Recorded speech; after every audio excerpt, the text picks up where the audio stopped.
Good morning, everybody. Good morning.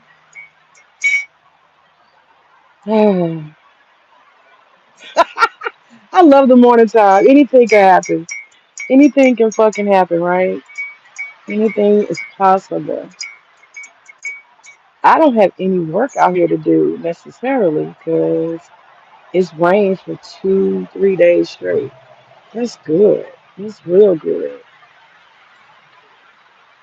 Everything is looking lovely. Everything is looking lovely. So I decided to come out here because I am inspired. I am inspired. I want to say this before I start. Um, Let me see. This stream, I don't know how long it'll be. It ain't gonna be no short stream, but it ain't gonna be no long stream either. Make sure my earplug is in. Make sure I can be heard. Sometimes it gets clogged up. Not clogged up, but I put it in the wrong angle and my voice is muffled. Trying to make sure I don't do that. Okay, I think it's good. So if my audio isn't good, y'all, somebody tell me when you get a chance. Okay, so I got two thoughts, and then I'm gonna get to the main one. First and foremost, uh, I listen to not listen. Yeah, I watch this channel, Sergeant Willie P.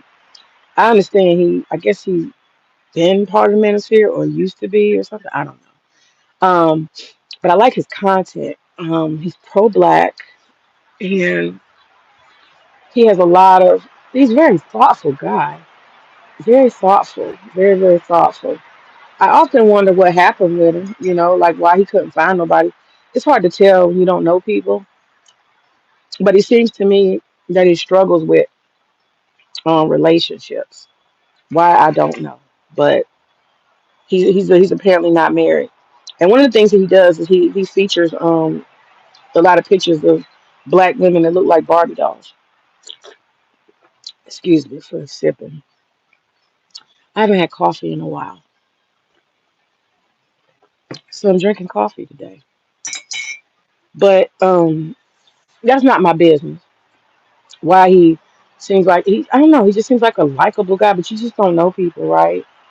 And I'm not trying to analyze the brother, but I think that his effort to highlight dark skinned women, I think that's admirable.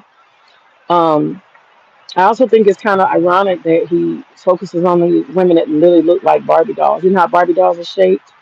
Like they got, big, big titties and tiny, tiny little bodies and arms, and then they got these big hips. Um, He said that's his preference. Well, okay, cool, but sorry, but to break it to you, brother, but sorry to break it to you, but most women don't look like that. And so I think a lot of single men they chase fantasies. That's partly why they end up single. I'm just speaking in general, not about him. It made me think of that. That's why a lot of dudes are single and they stay single when they actually want to be in a relationship because they don't have very realistic expectations for women. I don't know. Maybe they didn't have sisters and cousins, or they grew up around a lot of men. I don't know. But the truth of the matter is, just you look around. Who's married? Who's married? What do married men look like? They look like average dudes, right? Most people are average. There's some ugly people in the world, but most people are average, give or take a little. And nobody wants to deal with that reality. Most people are fucking average. Unless you could walk into a Ford modeling agency and get a contract on day one, you average. You fucking average. Okay? Give or take a little. But who do you see um married? You see average men and they're what? Married to average fucking women. That's the majority of the world. And so looking for all these exceptions and you know, I'm gonna be different. I'm gonna get the model chick. Man, y'all, that's why. This is why. I'm just saying. And that's why pornography exists. You can fulfill them fantasies. That's why strippers exist, right? You could fulfill those fantasies. If that was commonplace, they wouldn't be a thing, right? So that's my first thought. But what was it? But yeah, I look at the text of the streams of Willie Pete. He has a lot of pre-records, so I watch those, and I find his stuff very highly engaging. I don't like it, honestly, to be real. I don't like when he. Good morning, everybody. I don't like it when he does manosphere stuff. I feel like that's where he goes left. You know, I feel like that's where he goes left. Not because he don't agree with me. I just feel like he's going left. I don't engage with him though. Like I don't. He doesn't really engage with people. You have comments. He don't say nothing. He just kind of he puts his information out there and that's it. So I mostly consume what he has, and I really like the pro black stuff. I think he's really on point with that. So I like his content. But yesterday he had posted a picture, and I'm gonna get to the whole BGS thing. That's what the main thing. That's the main thing I want to talk about. BGS and that damn stream he did. Highly disagree with it. He missing so much. He's missing so much. Um, and I'm gonna point it out. And I did a fucking outline so I can stay on point with my A game. Okay. Um, and like I said, I don't have to water today. That's why I'm in a sedentary spot because it rained for 2 days straight. So I don't have to water. It's already watered. Nature did it. But yeah, so Sergeant Willie P, he had a stream, not a stream. He had a post featuring Shay Sade. And apparently it's somebody Chrissy. Chrissy, I don't know who that is. I think she's some kind of BWE or something. I've never followed any BWE channels, so I don't know who they are. But I have a feeling that's what she is. And she called um, she called Shay Sade a grifter. And so that kind of triggered my mind. I was like, I know.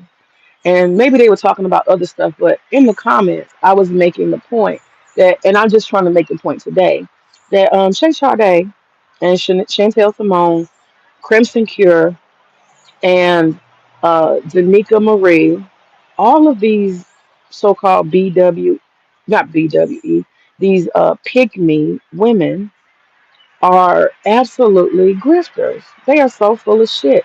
And I just want to highlight and point out that I just think it is such a privilege to be a woman because while men talk about how women get privilege and DEI and all that stuff, y'all men give women the privilege to be liars and grifters. And as long as we're somewhat cute, we can say anything, and it doesn't have to have any substance to it. We don't have to believe it. We don't have to live by it.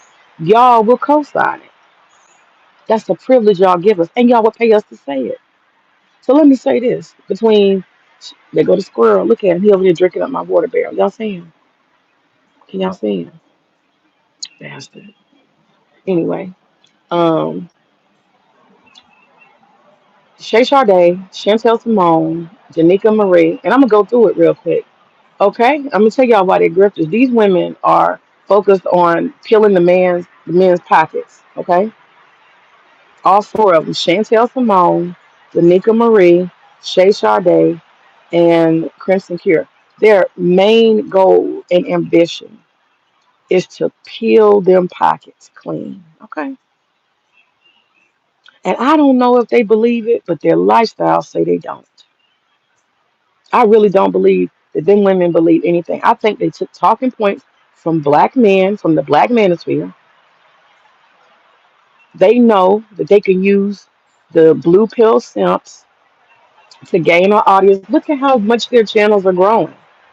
Look at what y'all gave them. I'm not jealous because I wouldn't want to be a fucking sellout. Me personally, that's a sellout. When you're going against what you really believe and you're doing it for money. Unfortunately, these women, I guess they don't have any other skill sets or education or some employment that they can have. This is their hobby, not hobby, but this is their income, their bread and butter. You know, it's unfortunate. I got so many thousands of things I can fucking do before I got to get on the internet and lie and talk to a bunch of stranger and incel men all fucking day, right? That's sad, but that's where they at. So I'm gonna start. I'm gonna go down the line. Crimson Cure. Barren womb. I wanna see y'all see a pattern. Barren womb, no children. Okay? And the way that she's focused, all that barking and very masculine energy, all men, just simps, blue pill simps, hurt men. They just want to hear a black woman, even if she looks like a fucking frog. They want to hear her. Good morning, y'all. Talking about these grifting ass pick me bitches real quick. Go ahead and burn them down while I'm at it, right? But it's in the morning, so I'm chill, but I'm gonna talk about it anyway. But she looks like a fucking frog with red lipstick on. And she's not really no big wife material. What the fuck does she ever talk about? What does she ever do? She doesn't promote wifehood. She talks about degeneracy. She talks about the low levels of black society. She focuses on all of the failures as if that's important. You see what I'm saying? People who pour into failure, they got problems bigger than me and you. They do. Well, who does that? Just focus on failures. But see, they're marketing to people who have failed. Y'all understand? So the audience is a bunch of failures. That's all. That's all. And that's how you stay a failure. You focus on failure because you failed instead of get your ass up, dust off, figure out what you did, figure out how to do it better, do it the right way or a better way, and then you're not a failure anymore. But these people just they like pigs in fucking mud. They just want to roll in failure. Let's talk about failure. Let's discuss failure. Let's tip failure. Let's super chat about failure. I mean, they just love failure. So they have these which I would call fail nation fucking content. Fail nation. And everybody in this listening to that bullshit is just a bunch of failure. They just recycling failurehood. That's what they teaching over there. Okay? But barren womb. Let me get back to that barren womb. Barren womb. No children. Pay attention. No breastfeeding. No babies. Nobody to feed. Nobody to cook for. She's probably a fourth damn wife. I'm guessing. Husband don't get no attention. I guess. I don't know. I don't know. See, when you actually a family oriented, you actually on a schedule. A bitch be on a schedule. You know what I'm saying? You got a whole heap of shit to do. And prioritizing YouTube ain't one of them. It just ain't. The editing, the time it takes, the man, y'all know it's a lot. Staying on the schedule. When you fully with family, you ain't got time for that shit. You know what I'm saying? Not unless you're gonna wake up at 5 o'clock in the morning and do it. AB. Yeah, yeah. good good morning, AB. You another wayward brother. That's all right though. One good day. The Lord gonna send some hope your way. Don't wait on BGS to give you no hope now. That's Mr. Gloom and Doom. I want him to be optimistic so bad. I guess that's why I keep talking to you. I just want him to have just a little glimmer of hope. He just hope one time, BGS, just once. Just something positive, just one time.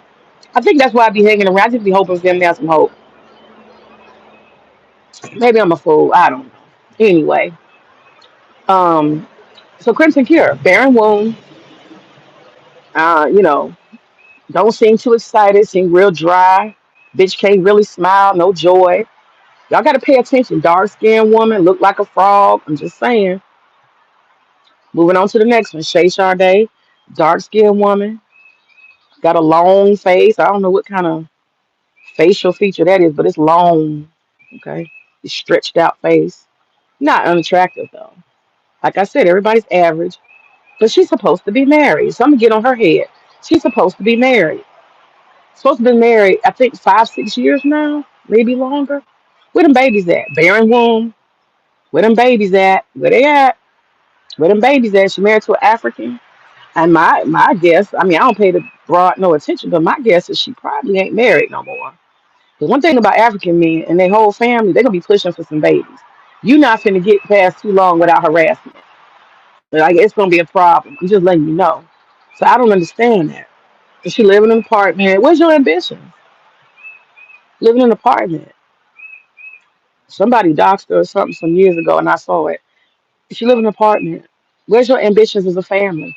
You don't want a home ownership. You don't want to have anything, home repair, having a household like a real household, multiple rooms, so you can put multiple children in it. I'm just saying, building a family. No, she's busy talking shit in her 30s about black women.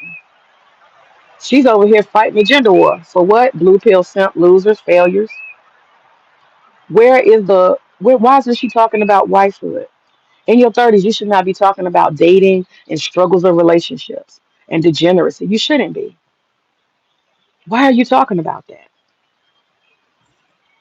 If you were a wife and a mother and you were breastfeeding and taking care and raising children and stuff like that, your content would display that. You understand? So this is why they're grifters. She's not teaching women about learning about being a wife. She's probably not married anymore. That's my guess. Because you can't be married this damn long with an African and you ain't got not one kid. Barren womb. You see what I'm saying? They don't have anything. They don't have anything to talk about. They can't discuss the details of wife and marriage. This is the shit they promote. You understand? They can't promote that. They want to focus on dating. If you're past 30 and you're talking about dating, you're lame. You've missed the boat already. You're really late. Past 30 and you still talking about dating, you are fucking off. Period. Dating is 17, 18, 19, 20, up to 30. At that point, if you haven't made a plan for your life, particularly women, by 30, there don't need to be no discussions. No, there's nothing to discuss. Why are we in our 30s talking about fucking dating? I don't get that. And look how much energy and time she pours into YouTube. Where them babies at? Where's that family building at? I feel like my earplug didn't slip. Is the sound okay? I hope it's not muffled. What's up? What's up, Rudell? These bitches are fake. They spend all their time on the internet. They got a stagnant life. You know what I'm saying? Why ain't she pointing to her career? Why ain't she pointing to something else? Why ain't she pointing to her husband? Where the children at? Where the whole family? Could have 4 fucking kids by now. They full of shit, grifting. Bitches don't cook, they don't clean, they don't do shit. They just sit on the internet and collect money. And y'all, this is the part that makes it grifting. Because guess what? The Black Manosphere came up with them talking points. So not only are you not fulfilling the roles, and this is the part that's crazy to me. The men don't even see it. I like what she's saying. She's saying the truth though. She's saying the truth though. Them bitches are grifting. Hey, what's up, Don Gordito? What's up? I put a post up about the damn potatoes. I know it's silly, but the bitch made $1 million off that side hustle, selling fucking potatoes, potato grams. That's what I'm saying. They jay out there in the rural area, you might get them potatoes side. Gotta get a side hustle. You ain't wrong. You ain't wrong. Everybody need a fucking hustle. But these bitches are Christian. There's nothing that they are reflecting in their life. And I'm not saying that for you to be a YouTuber, you got to show your family and show this and show that. But you don't even teach about, talk about none of that stuff. They love to tell women about being submissive and how not to dress and this and that. Why don't you present how to dress modestly? Why aren't you presenting wifehood? Why aren't you encouraging the women that are married? Because you're not living that life. I have a feeling Crimson Cure is a fourth wife and she live off in a fucking rooming house somewhere by herself as an independent woman. That's what I believe. I don't know. But I don't see no household business. They never promote no household business or nothing else. They don't. So Shay Sade sit up there with her big hair and she just goes on and on with the gender war. And she don't promote nothing. And these men, they just keep cash apping. The pain is so deep. You understand? The pain with these men is so deep. They don't even require women. That's a privilege of a woman. So that means today I could decide to be a pick me if I wanted to, couldn't I? I even got more authority to be a better one, right? I'm actually living my actual wife life, right? Family life. I'm actually doing that. Then we got old raggedy ass deported Chantel Simone. She another one. I got a screenshot. She says, "Man, I would never get married. Me and her went back and forth for 2 years about this. She let me know she ain't got no plans for marriage. Meaning all that stuff about be submissive to a man, cook for your man, don't treat your man disrespectful, all that bullshit. I don't know. She may be gay. She may be gay. But deported Chantel ain't got no husband. Another what? Barren womb. You see what happens when you don't have a purpose in your life as a woman? I'm not saying every woman needs a child. I said purpose in your life. So they promote all this so-called family and marriage, but none of these bitches got no children. Y'all see? Mm-hmm. Barren womb number 3. Y'all see a pattern here? Because if Chantel had some children, she wouldn't have time to worry about the gender war. She wouldn't have time to worry about Keisha. And she need to worry about Jamaica, where she got deported back to. All them women jumping out of trees and doing that monkey dancing and stuff. Why ain't she out there telling them, hey, y'all stop this dancing? They'll beat her ass in Jamaica. Come trying to police and regulate somebody. Only in America, honey, can you talk down to people and make get paid. And you from outside their culture. Only in America. Now, Chantel is pathetic. She says she will never get married. So how do you sit on your little bar stool and proceed? Well, she might be sitting on a wood stool on the ground. She might be stooping at this point. She might not have no furniture in Jamaica. I can't stand Chantel. I cannot stand her. She talks so much shit about black women. She just jealous. She jealous because she had this shit in the hole growing up. And she'll never be African American. She jealous.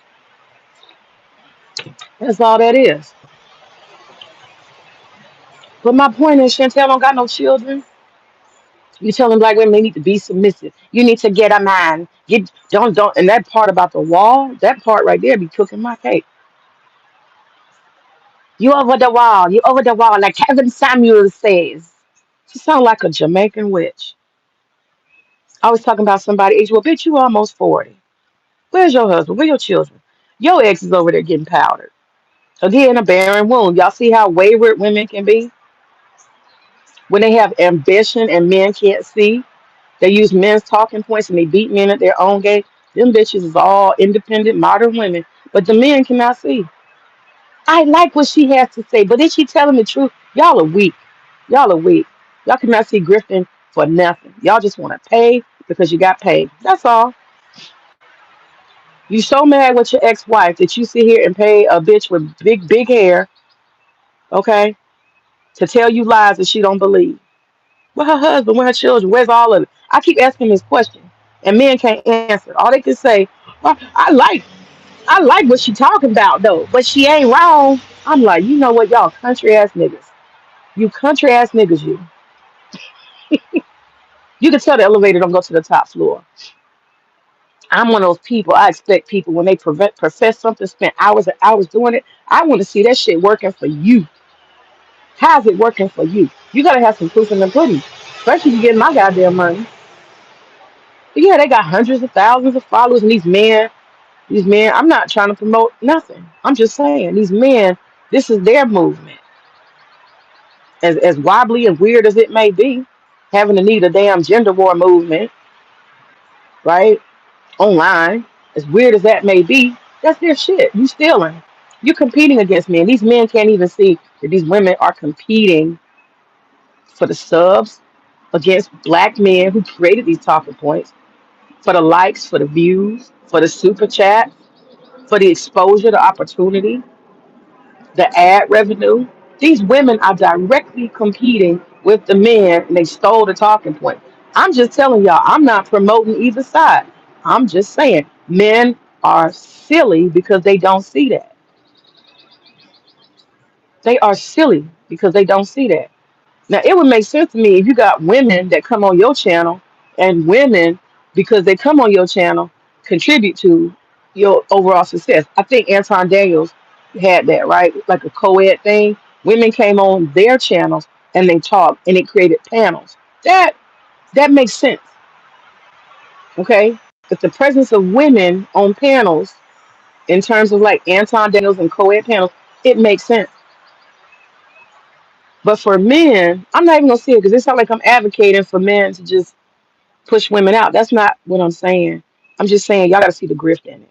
That's fucking grifting. These women are competing with men in their own so-called self-created genre, and they're winning. And the men, just, she talking right though, but she right. I'm like, you know what? Ooh, I sometimes see why they have these extremes out here. Because some of these men are just so damn dumb when it comes to women. They worship women to a fucking fault. Shit's sickening. You know, I'd say the same thing about women doing that to men. You gotta have a balance out here. Anyway. So that's whole ragged ass Chantel. Another barren womb. And then you have, lastly but not least, tattoo titty. Danica Marie. Another what? Barren womb. Them big titties could be doing some breastfeeding, but they ain't. Where them kids at? I'm just saying, where the family building at? Don't nobody ask no questions. Don't nobody, no men say, well, why aren't you women embodying that motherhood and wifehood? The men don't ask them questions because they in pain and they need to super chat their pain away. And that's just the reality. So these women have found a purpose. They collect pain money by reciting and regurgitating talking points from that men created for their own ambition and modern woman needs. These are modern women, and they are having a good time playing in y'all face. And look, I ain't even mad at them, y'all. They're damn stupid. But I just find it like I said, I saw that and I made a couple of comments and that the men were defending me. Well, they right, aren't they? I said, ooh, y'all so gone. But I guess they in pain. You know, they in pain.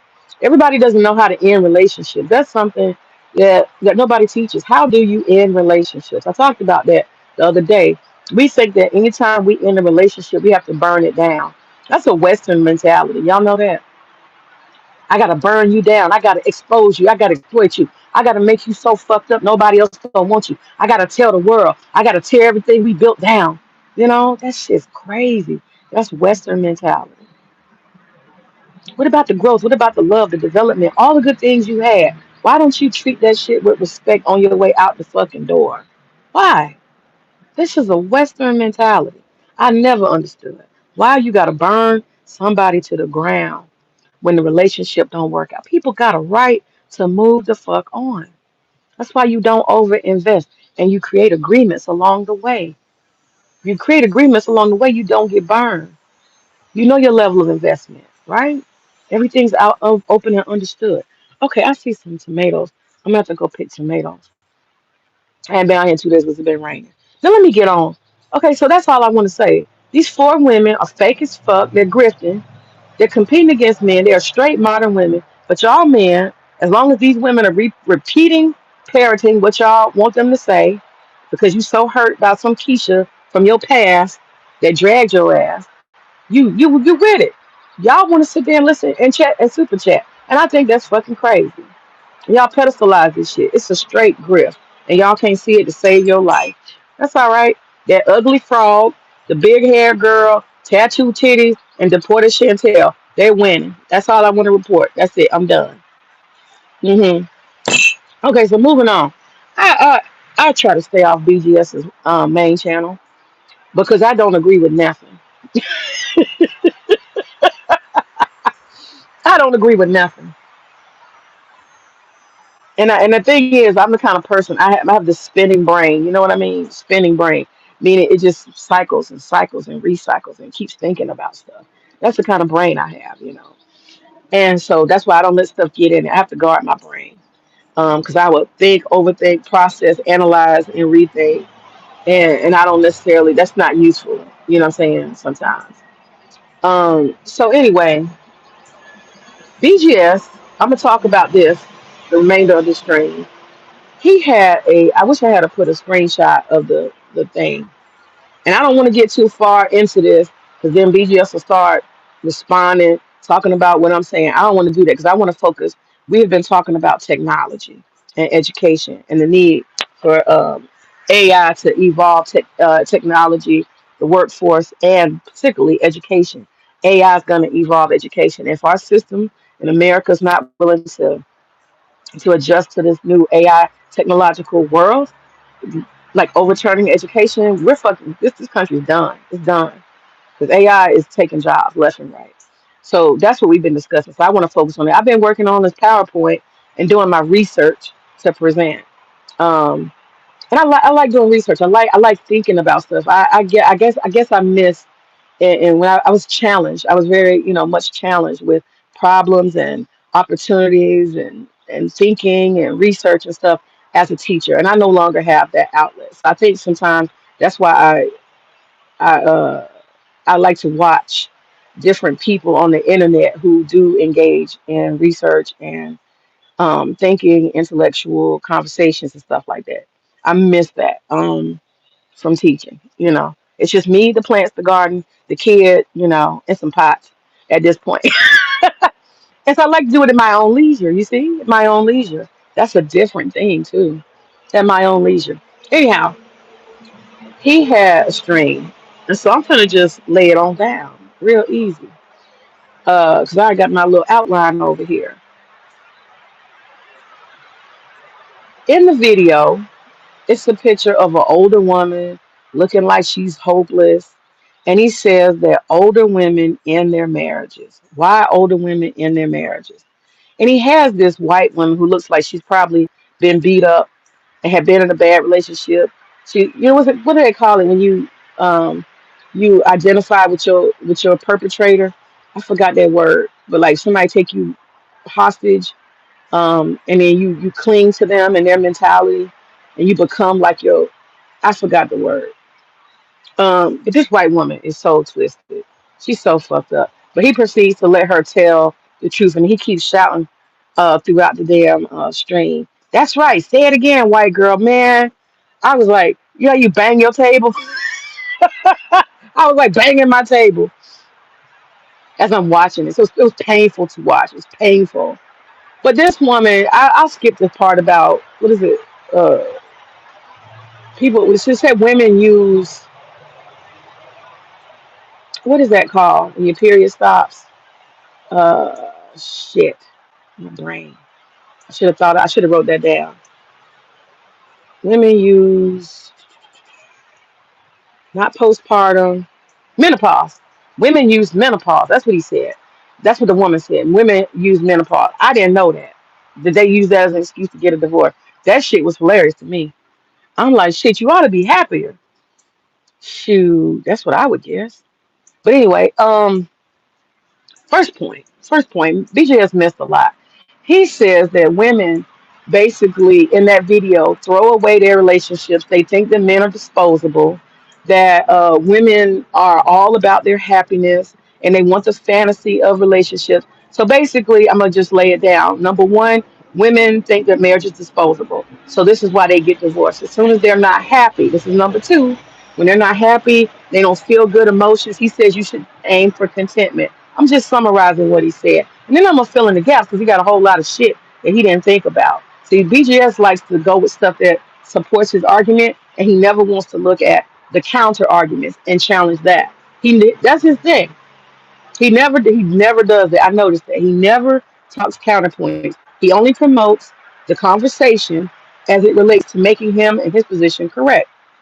So I have some not counterpoints, but these are alternative things that he doesn't include in the conversation that he should. Okay. So women think that men are disposable. The idea that women don't invest in themselves, they don't have high self-esteem, so therefore they don't invest in their marriages. So when they get divorced, excuse me, let me get my coffee.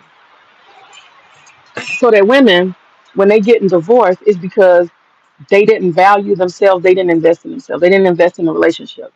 This woman apparently thinks that marriage is for life, no matter what, through thick and thin, good and bad, beat my ass, whatever.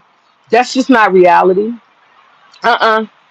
Maybe in the Eastern world, but in the Western world, that's not reality. It's absolutely conditional. And like we got to start dealing with that. The marriage is conditional. It absolutely is.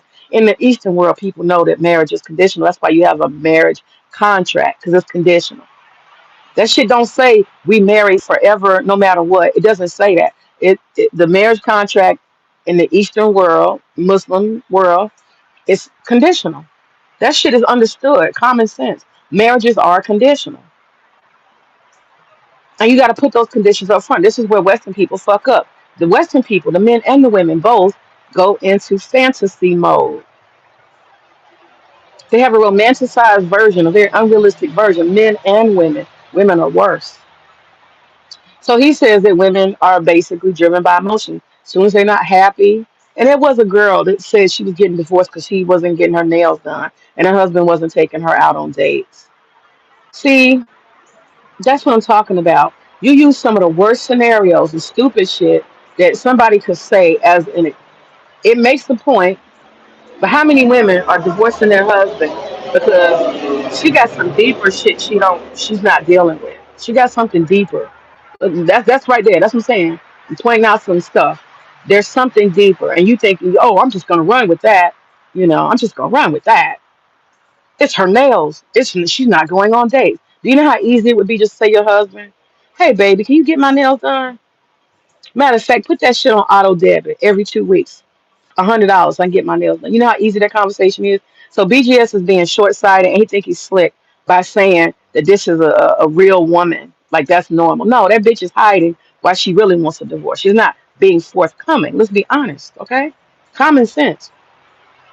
If she wants to go on dates with her husband, you sleep with this person, you got children with this person. You mean you can't open your fucking mouth and say, hey, you, them dates that me and my husband go on, that's me. I need that. We're going on a date every week. I told him I needed that. And he honors that. I needed that. As a married person, you still wanna go out and we don't party like we used to. And so this is the way we used to party. Our dates were all weekend. We used to go to the club, go to the bar, party, party, party, me and him together. We had fucking fun. Okay. We was living our best life. And I don't regret, like I said, I don't regret anything because at the end of the day, I was getting older anyway. And you look crazy as fuck at 40, 45, trying to party. Now everybody there's 25. Go sit your ass down. So it's right on time. You understand? It's right on time. I had my time. Don't go to the club 45. You too damn old. Too damn old. But my point is this. He let that be a case study. Are you serious? Are you fucking serious? That woman, all she had to do was ask her husband. But she could have just set it up herself. Hey, I made reservations. Make sure you're free. We're not playing the gender war game anymore, right? Not gender war, but the gender norms. We're not playing that anymore. You're married. So as a wife, you're not chasing your husband. You just simply say, hey, on Friday, I made us reservations. We got a date. You can ask your husband out on a date. So she had too many solutions available. He did not want to peel that banana. You understand? He just wanted to go with the simple, dumb idea that she gave. That was flawed to me. That was not a strong point. He should have excluded that because those were easy solutions for somebody who actually wants to be married. The bitch don't want to be married, but he don't want to go down that road. He wants to make look women look dumb. I got it. I get it. Fine. Fuck it. But I'm gonna point it out. So here we go. Um, Let me say this. I'm speaking from an Eastern person's perspective, so it may not be in agreement with what most people think. Okay, as far as Western minds. So understand the premise is I'm coming from an Eastern mentality.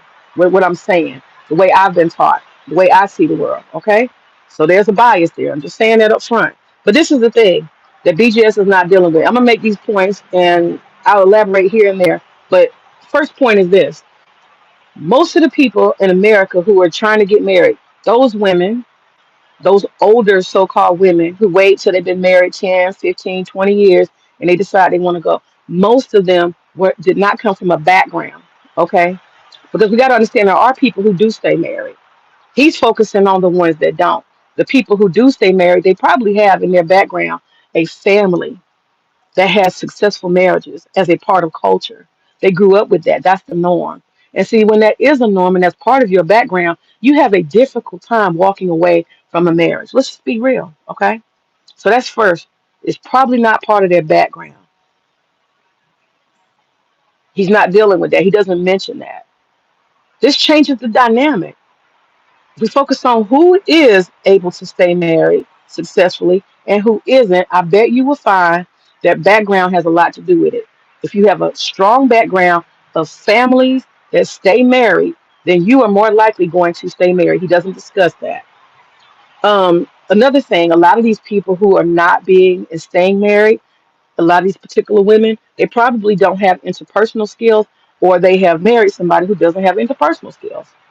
And that's just the thing. You have people who literally cannot express their emotion. They can't communicate. The average person needs to work at that once you get in a relationship. You do. You have to tell somebody how you feel. It made me feel like this when you said so and so. I know you didn't mean any harm, but when you did X, Y, and Z, it made me, feel like this. Could you not do that anymore? Most people don't know how to develop that. Honesty, clear communication. I need you to do X, Y, and Z because, or this made me feel this way because most people don't have those interpersonal skills. They do microaggressions, right? They do get back. They cuss you out. They find something else to deflect and tell you off. They don't listen to you. They don't want to hear you. They don't want to change. Now, how do you navigate all of that? That's why I said the easiest thing to do is be in a relationship. Don't be a fucking asshole. Maybe I should write a book called Don't Be a Fucking Asshole. It's so easy to me in my mind. I have never had any problems in a relationship world. Never. Relationships end for a reason, but as far as having problems, I ain't that bitch. I know how to laugh and giggle and be lighthearted, and I know how to take shit serious and get straight to the heart of the matter. I know how to be honest and lay down what I'm gonna do, what I'm not gonna do, my boundaries. I have healthy boundaries. I have respect. I know how to do all of that.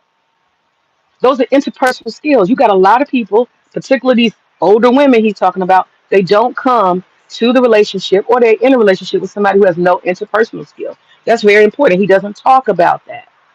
You know, women are just they just throw men away. It's always victim conversation. That irritates me so bad. He doesn't go deeper.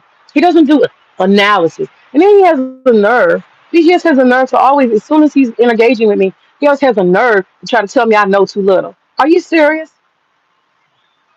Every conversation comes with some kind of dig or insult. I'm used to it, but that's fine. That's fine. I can show you better than I can tell you. How about that? Okay. A lot of these people don't have a model. Okay. They don't have a model. Me and my husband, we have several models. We have a mentor couple. Okay. But a lot of people don't have models. They don't have people they can confide in. People who they can see how does it show me how it's done, son, right? They don't have anybody to show them how it's done. So he doesn't talk about that. And that's important. You got to have a model, something to look at. Did you grow up with a model? Was your grandmama, your granddaddy a model? So just trying to throw all the blame on, oh, these women just throw men away and they just feeling all about their emotions and stuff. Do people have the tools? Do these men, do they have a model? Do they marry men who have a model, a successful model to follow?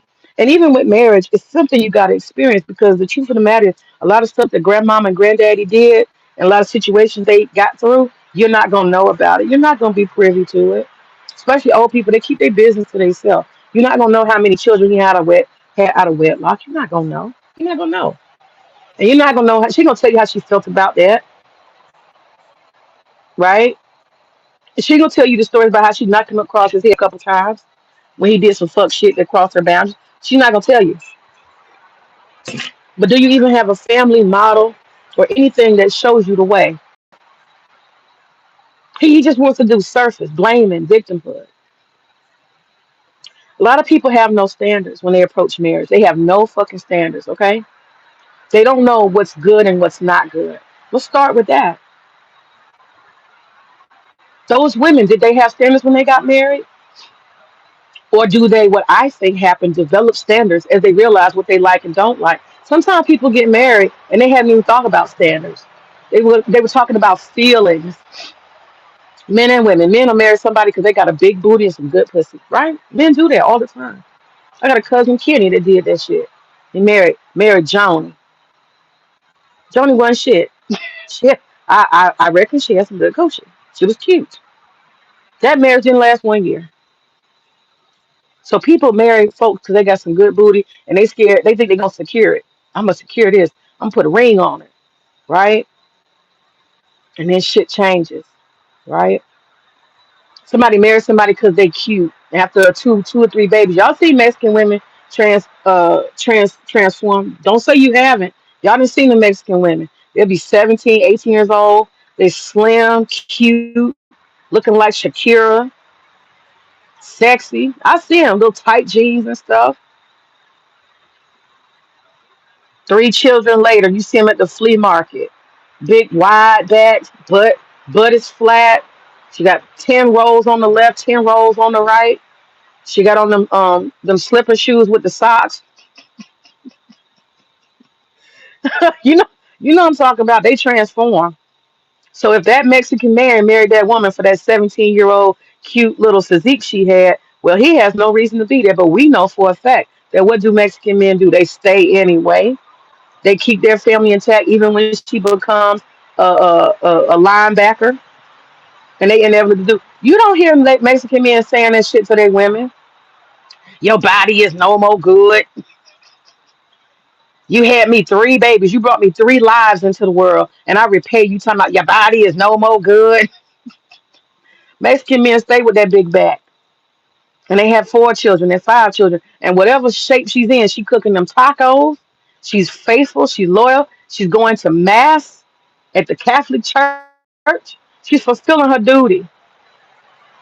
He has enough respect for women to know that in the Mexican culture, most of them are too busy raising children to be going to some fucking Pilates and gym 4 hours a day. They're taking care of babies. They're bringing life, extending your family. Those men have respect. They don't complain. They don't divorce and talk shit and cheat on the woman because she didn't got fat. I'm just saying. We got to think about some of this is cultural shit. So no standards. You got people that don't have no fucking standards. BGS. They don't have no fucking standards. The man come with no standards. The woman come with no standards. They don't have a bare minimum. This is what I would. This is what I expect. This is what I want. These people haven't thought about it. So don't forget that. It's not like people are clear. People marry for good pussy. They marry for the money, the income that man makes that time when they meet him. There are women who are married. Oh, he making 100,000. Well, his industry changed. He's been like his job has been phased out. Now he's unemployed. Man, I gotta go. Yeah, because they only had one standard or no standard. He got to make this much money. That's the standard. Oh, she got to have some good pussy. That's the standard, right? She got to look like this. That's the standard. People don't have no standards. They don't have any holistic standards about relationships for their partner. This person has to come from a good family. This person has to want to be married long term. This person has to hate divorce. Hate divorce. Okay. Another thought. They don't have an actual purpose for marriage. Do you think about that, BGS? Why don't you discuss that? Do the man and the woman, do they actually have a purpose for the relationship? One thing I can say as a person who looks at the global world is that I've noticed that people who are in India, the Arabs and the Africans, most of them, and even Latinos and Asians, they have a purpose for marriage, an absolute purpose. The purpose for marriage is stability for the society, because the more single men and single women you got running around unsatisfied, ungathered, they don't have their shit together, the worse society is off. It doesn't give order to society. So it is a rite of passage in a lot of these cultures that by the time you're a certain age, your family needs to get you married so that you can fulfill the roles of your society. See, we don't have that in the United States. Marriage is an option, it's just something to do. It's a flex for a lot of people. It's something to check off. We don't actually have a purpose in the Western world for marriage for the most part. A lot of people don't. It's just something to do to say you're doing it, right? It's an extension of dating. A lot of people. It's just an extension of dating. It's permanent dating for a lot of people. It's not about society and creating order. It's not about your religion and fulfilling your deen. In Islam, you have to fill your deen. That is your purpose in Islam. Marriage is a purpose. It gives you your number one purpose in society, and you're guided by that. That's your measure of success. Marriage can be a measure of success. In Indian culture, them motherfuckers be, boy, I know a lot of Indian people. And let me tell you something, Indian folks be real ghetto, treacherous, and wild. They be talking about black folks and Keisha. Shit. BGS, you need to get around some Indian people. Them motherfuckers are so ghetto. I love my Indian people. But let me tell you, them motherfuckers hot. Once you get to know a lot of them, you will hear some stories and some shit. Them motherfuckers be doing the most. And I'm talking about, man, niggas ain't got nothing on that. We ain't got no Keisha that match up. Man, please. Boy, I could expose some shit. Let me tell you, they wild. Indians are wild. Don't let that smooth taste fool you. They be all that shit, but the motherfuckers behind closed doors, they be getting it in. They be doing some wild shit, man. The men be beating the women be beating the men. Man, I done heard some stories, some shit be going down. Okay, you got. I'm just throw it out there. You got father-in-law trying to fuck the daughter-in-law. I'm just saying, I ain't seen some shit. You forced to live in the household, and then the father-in-law trying to get the booty. I'm just telling y'all, there's some wild shit out here. It's some crazy shit. So that when I be hearing people talk bad about black people, I be like, man, that shit ain't. That's child's play compared to some of the shit that be going on in some of these households. Okay, in some of these families. That's nothing. I know a situation where the mother-in-law came thinking she was gonna be the queen. She got there, became the damn slave. Sister, the daughter-in-law whipping her ass, and the son okay with his wife whipping the damn mama's ass. I was like, whoa, and then she had to be rescued. I was like, oh Lord. I be hearing some stories with these Indian folk, okay? Mad dysfunctional. But as far as general society, you're not gonna see them motherfuckers get divorced for nothing. Through thick and thin, they be there. It's a measure of so-called success. Fake as fuck, but it's a measure of success in their society. It is the biggest dishonor to be a divorced person. You are a throwaway. You've not been successful. You were married, you were measured by your marriage. And they spend 20, 30,000, $100,000 getting married. They make a big deal out of it because for it's the beginning and the end for you, as far as they concerned. They checklist. We got a daughter married, we gotta worry about her no more. That's a husband's problem, right? But do we have a purpose in marriage? The men don't have a purpose, the women don't have a purpose. So think about that. Just throwing it off and just saying, oh, these women just think that it has no purpose. Do the men think it has a purpose? Beyond, you know? I personally believe in duty. I believe in duty, but I believe everything is conditional. That's the Eastern thought. Like people, no, Eastern people marry, so they do marry for life because of cultural reasons, but they also understand that there is conditions under which you have marriage. Even Indian people, they have conditions. They do have divorces, but them conditions have to be real fucked up for them.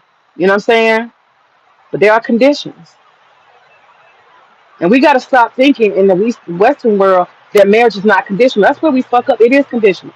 And the most important thing to do is and explain, define and explain what those conditions are. And we refuse to do that. That's a mistake.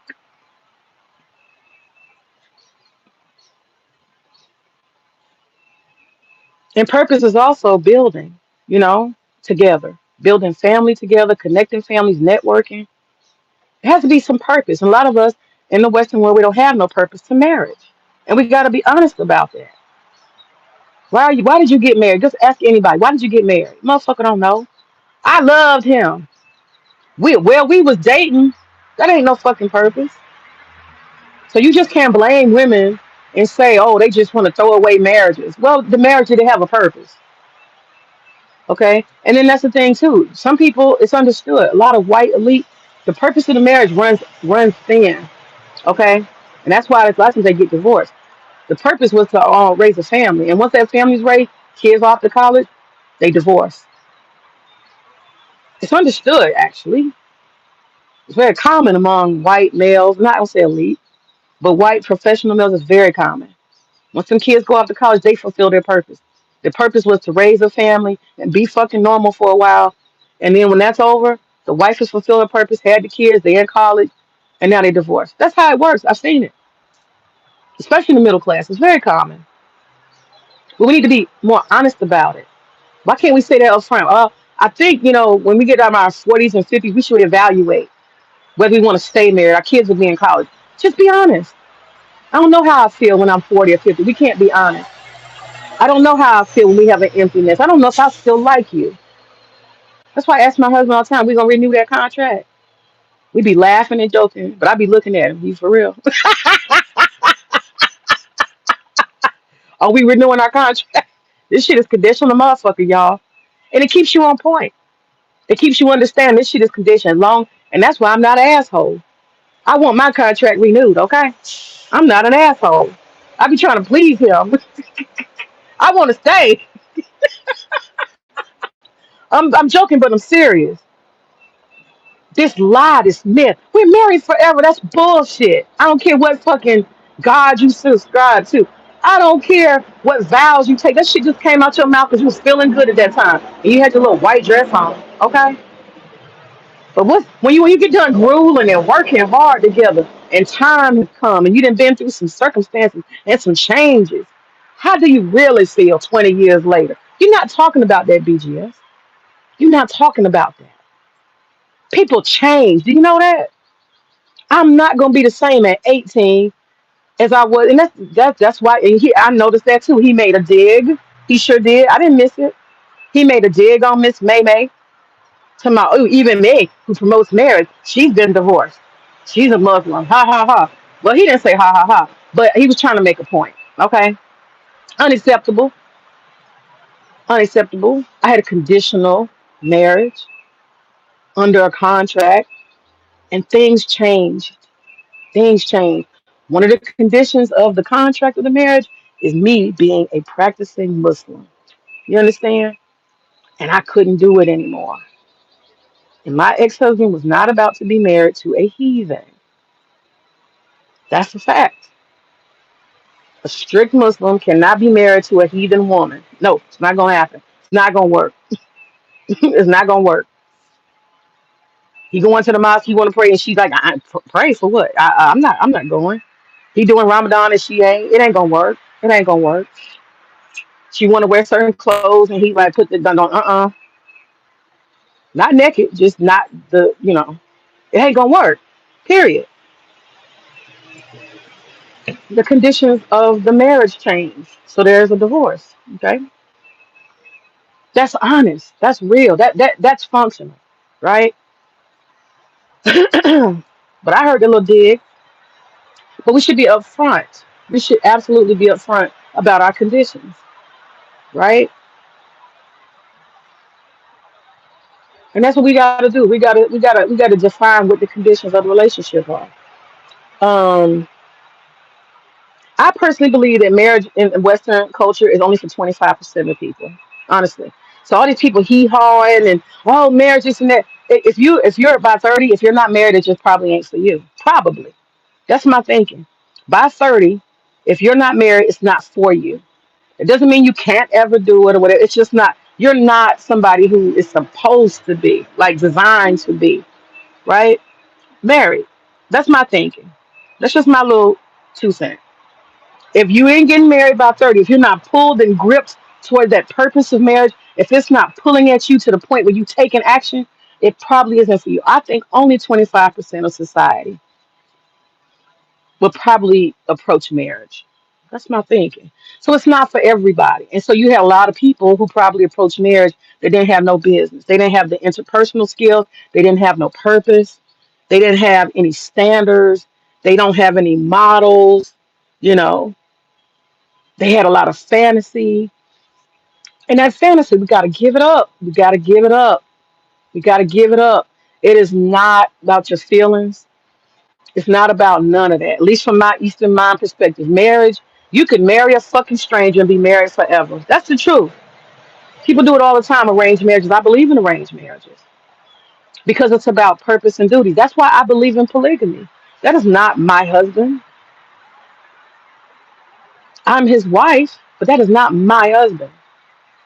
That's how I see things, right? Like I don't possess him. I think that the purpose that he has, he can have for other women. Marriage, not bullshit. Marriage. I think he can function as a husband for other women because a man, in my mind, has a purpose and he can do that purpose with more than one woman. That is my perspective as a polygamous woman. I'm a polygamist. That's my perspective. So I'm not married to these ideas of the only soul. We're soulmates. It's just us together. I don't. I've never bought into that. I've always approached marriage understanding that polygamy. is the ideal or the standard. And I don't have room in my head for fantasies. It's just me and him, and he's taking me away on a white chariot on a white horse, Prince Charming. I don't have none of that. This Disney World stuff. He's in love with me and only me. I'm the most beautiful woman in the world. I don't have none of them fantasies. No, I never had them fantasies. So I can see it clearly. The women in the Western world are full of fantasies. Cinderella, princess, and all this other shit. The wedding is the most important thing. Fuck that man. I agree with that. That's one thing he said I agree with. A lot of women just want that day. A friend of mine just broke off. His lady became a bridezilla. She threw off her mask during this whole process. And in a year of planning that wedding and all that money spent, he told her at the end, I'm good. This is one of my male friends. He told her, I'm good. I have gotten a chance to see your fucking real face through this whole bridezilla process. And I realize you don't respect me at all. You don't respect my financial boundaries. You have no fucking respect. He told her, bitch, go have a wedding by yourself. And they're currently fighting. Okay, they're currently fighting because a lot of the money she spent, she talking about she gonna sue him. Okay, she said she gonna sue him. I guess that's her last go to because he told her I'm not. You can keep that damn ring. I'm done. I'm done. And she was horrible. She was horrible. So she got her family ganged up on him, and tried to shame him and started saying, well, because I mean, it's not like he don't have the guy don't have the money, but he told her he wasn't spending more than 30,000, and she just started upping the ante. She was using the women in her family to try to like shame him into spending more money, and he was just like, nah. And she's from the DC area, so she's got that whole Washington DC who's who people, she's trying to impress and do the most. She wants all them to, be approving. So she want to spend crazy amounts of money. And he felt like he was being financially abused because um he told her his boundaries and she just did not respect it. And so she started shaming him and saying, I had to spend this much, I had to do that. You need to reimburse me. And she started pressing him. You just using another, what is it?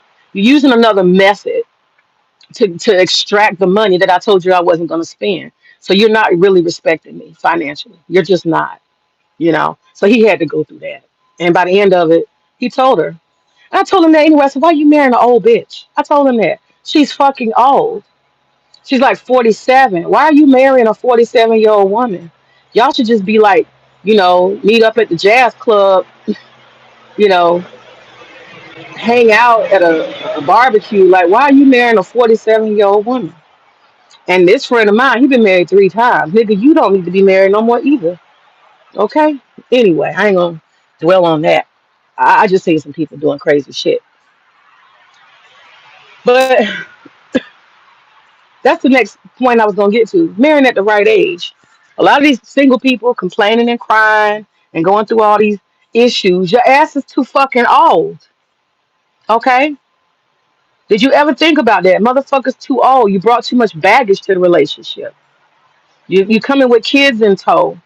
You coming with 4 and 5 different failed relationships and a whole bunch of history and bullshit to a new relationship. Don't nobody want to bag lady. You gonna hurt your back. Dragging all them bags like that. Right? Men be carrying baggage too. You bitter, mad with your ex, you know? You coming with all that bullshit to a new person and y'all think it's gonna work. Y'all be too fucking old. I cannot say that enough. Y'all be too fucking old trying to get married. Too fucking old. Because when you old, you done got bruised, battered. You been through some shit. Your ass is not clean. Okay? You've been dirtied up by the world.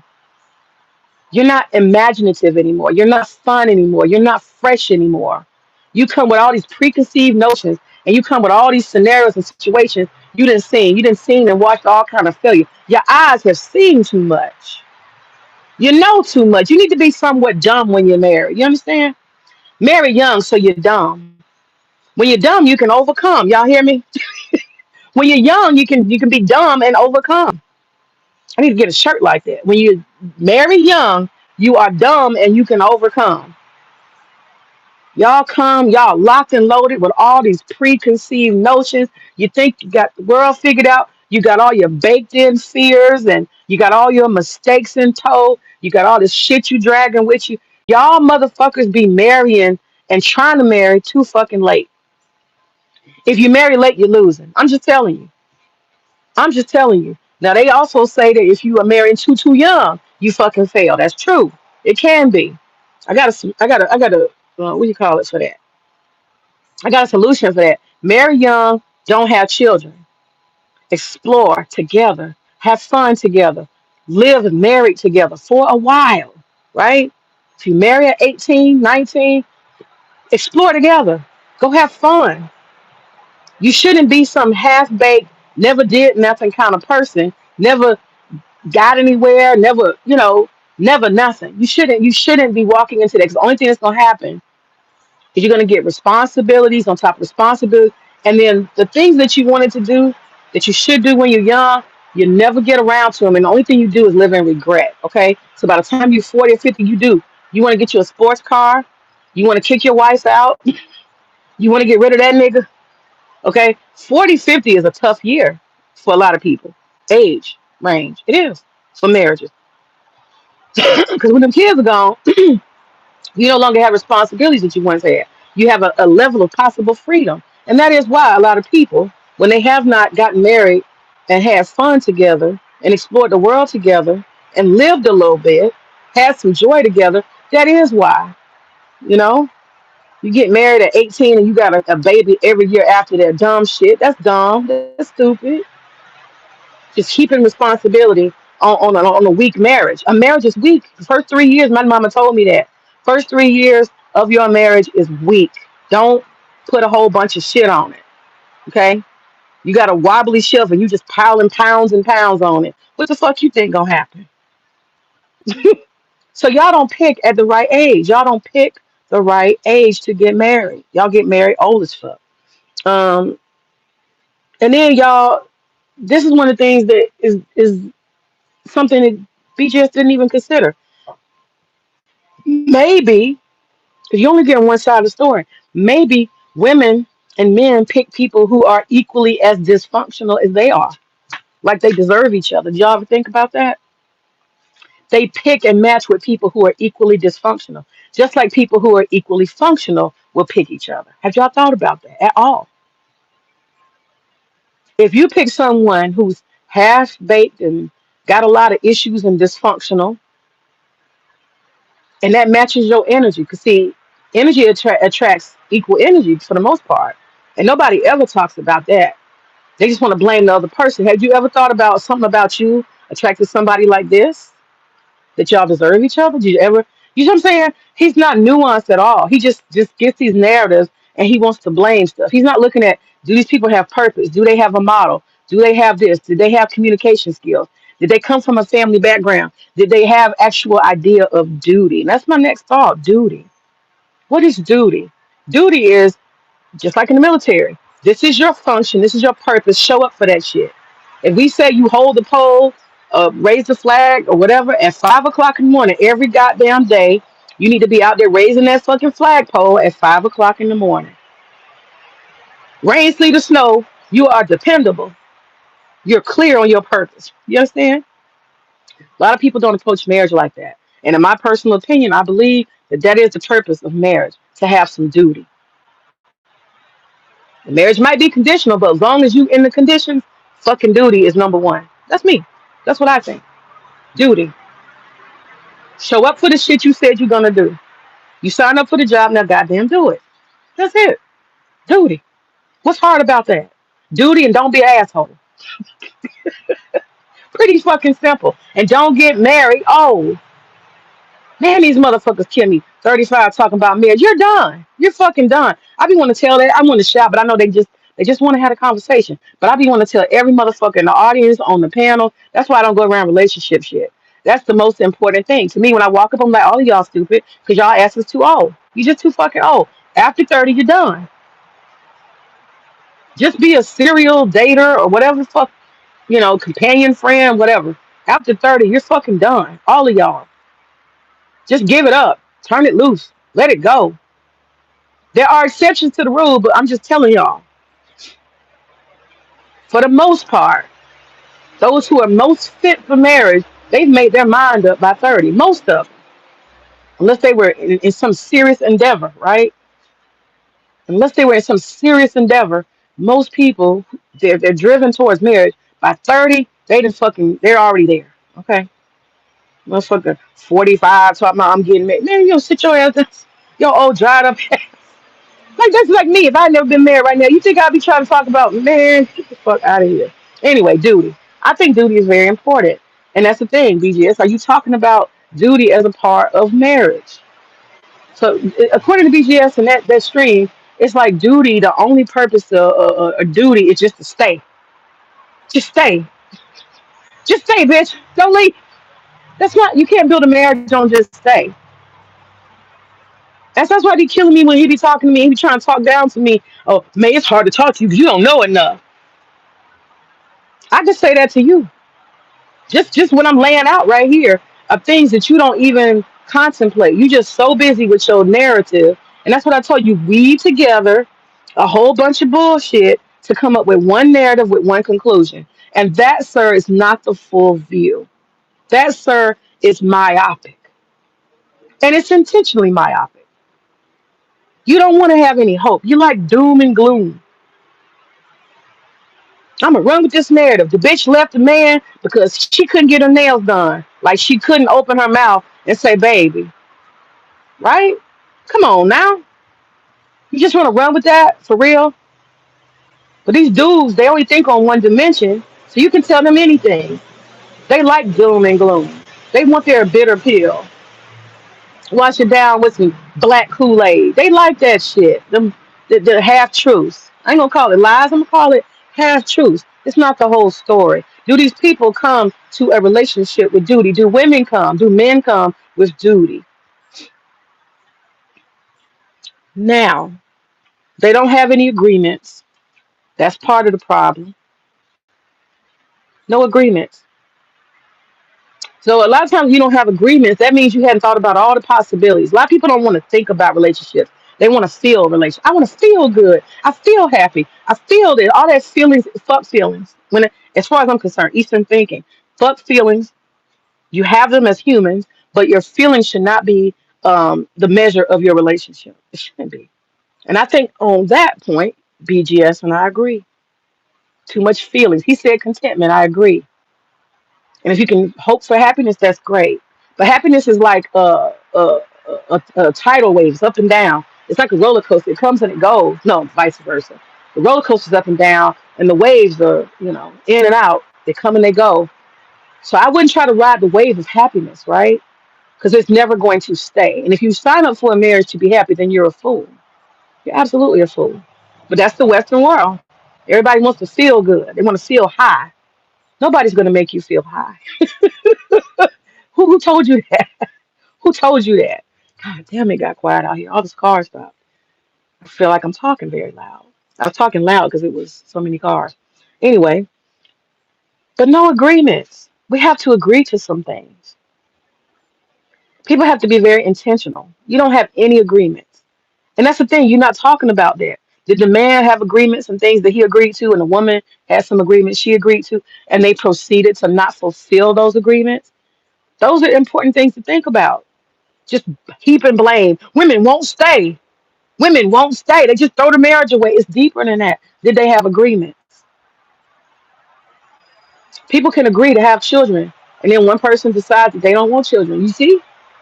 Or they both agree. We have an agreement. We don't want neither of us want children. Those are agreements. A lot of agreements, like I talked about contracts, they have to be set up front. And if you don't have any agreements at all, then you just walking blindly and hoping that lust and love will carry you through. That's a mistake. You're not talking about that. Why didn't the man say, since the man is so smart, right? And he's so logical, why didn't he say, let's have some agreements before we get married? Before we get married. Let's have agreements. Since you talked about the children being taken away from the man, why didn't they have agreements that if we have a divorce, you see what I'm saying? You try to give all this blame to women, and then you don't actually assign the so called high status of leadership to men. Where's that part? Why don't those men? I'm just tell y'all, I got a buddy named Mr. Rucker. He's funny, he's cool, he's chill online, YouTube dude. But one thing he's clear about is agreements. He calls it prenuptial agreements. And that's kind of what it is, what I'm talking about. Before you get married, you should have decisions made about what you're going to do, what you're not going to do, what you expect, and if it goes left, what's going to happen. You know, it's a new thing to Western people. It's a new thing. And most people think of prenuptial agreements in a negative way because they want to focus on emotion. They think of prenuptial agreements as, oh, you don't really want to be married. That's not the case. It's just one of those things. It's part of the planning of the marriage. If shit goes left, we don't want it to, but if it goes left and if this marriage ends, then here are the conditions. These are the agreements. This is what we're going to do. That's why I say I don't understand why people got to burn it down. I really don't get that. Why are we fighting at the end? We should have planned for the end. You know, they call it exit strategy. You gotta plan with the end in mind. If it doesn't last, right?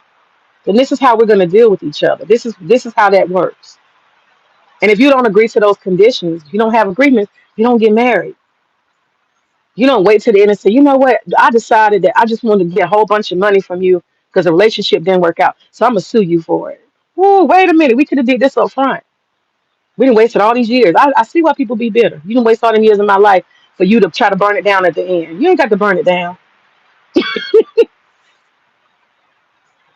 So yeah, I talked about contractual conditions. A lot of people don't enter relationships with agreements and contracts and conditions. So that is a fault and a flaw of both men and women, BGS. And a lot of times I think people rush in. A lot of people rush in and they don't get the buy-in from the family or the community. You don't discuss any of that. You don't talk about the interpersonal stuff that actually makes marriages work. And I don't know if that's because you have a gap in knowledge there, but that's just something that you don't talk about. You just get on that. I'm going to weave together these facts and data, and I'm going to paint women as throwing marriages away for nails and dates. Women are just dumb. It doesn't work, BJs. Men and women have to dance together. They have to agree together. They have to think together. They have to move together. They have to become one. And somewhere along the way, men fail in their leadership, and somehow women fail in their inability to navigate, rightly navigate what they actually want and need and their purpose. That's what I think when women make a mistake. And I think men fail to lead. They fail to be planners. That's what I think. Um,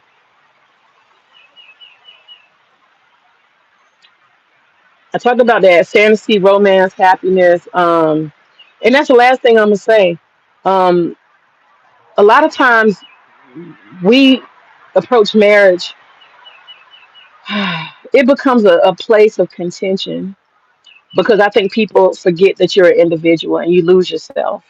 And I think that we have to build into our relationships a kind of freedom. You know, we got to build in a kind of freedom. Um, we lord over each other in the Western countries.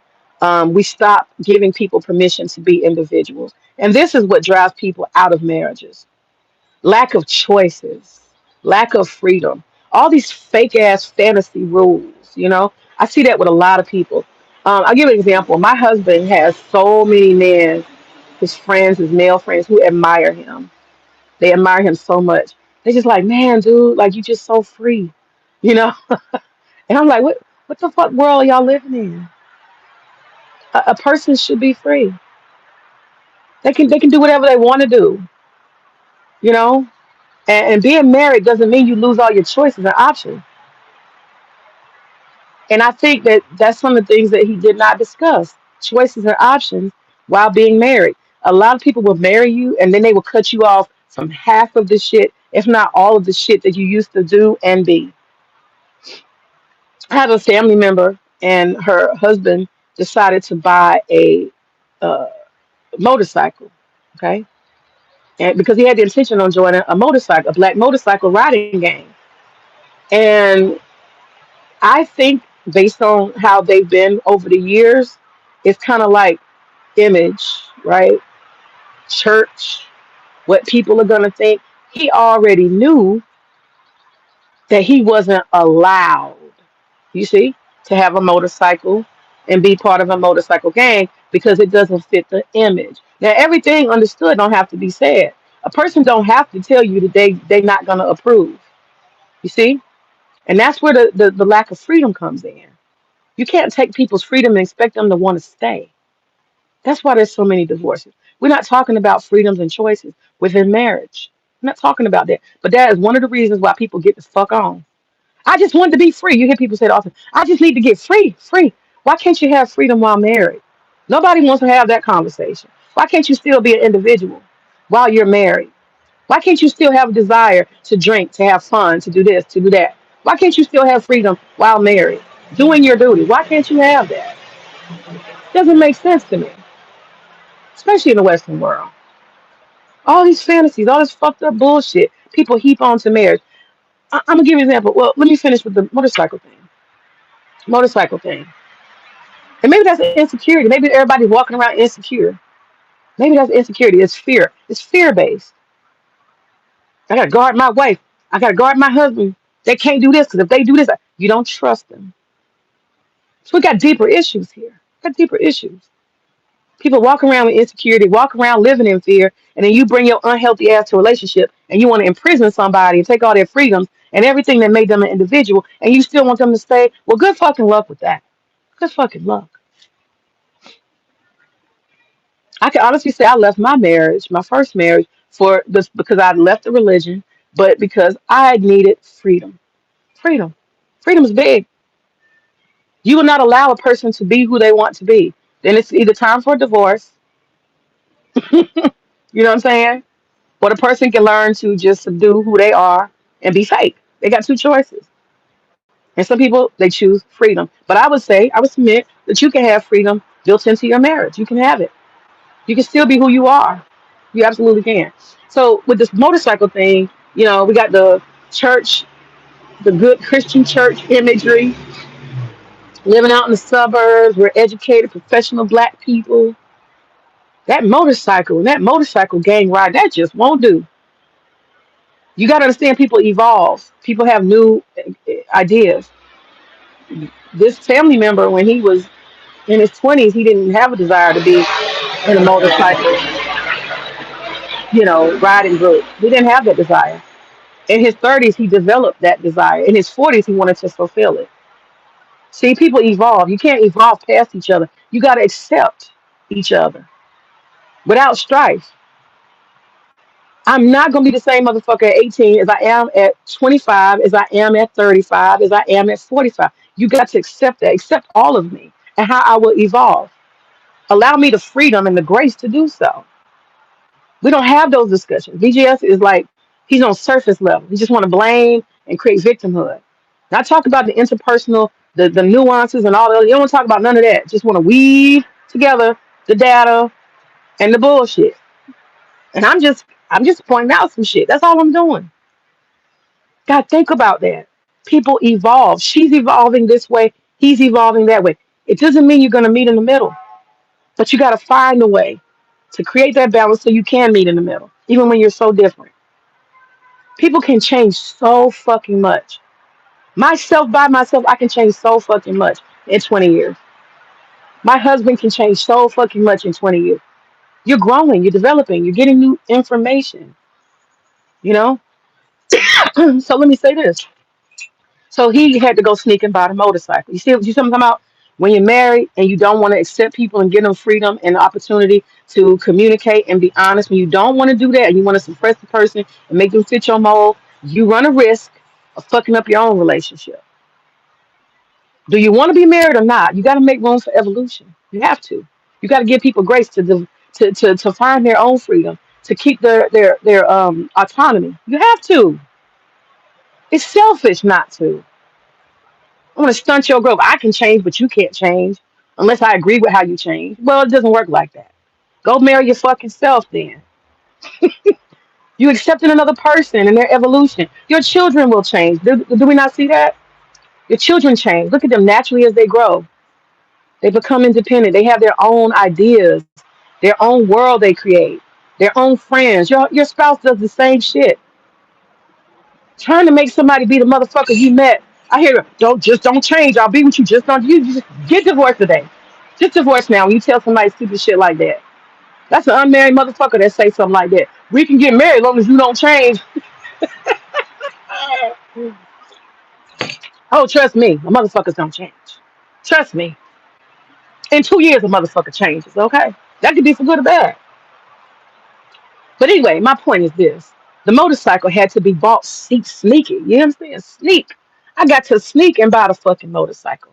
That means I had to go finance it by myself, affecting our balance sheet as a couple, our financial. Doesn't mean we can't afford it. It just means that I have now created a debt that you didn't know about, which is one of the what agreements that we had that we would communicate. This ain't my situation. I'm telling you about a family member, right?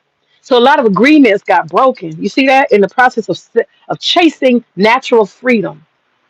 I'm not discussing financial things with you. I am sneaking and looking at motorcycles, test driving motorcycles. I have an ambition that is a secret to me. I can't tell you about because you're too damn judgmental. You understand?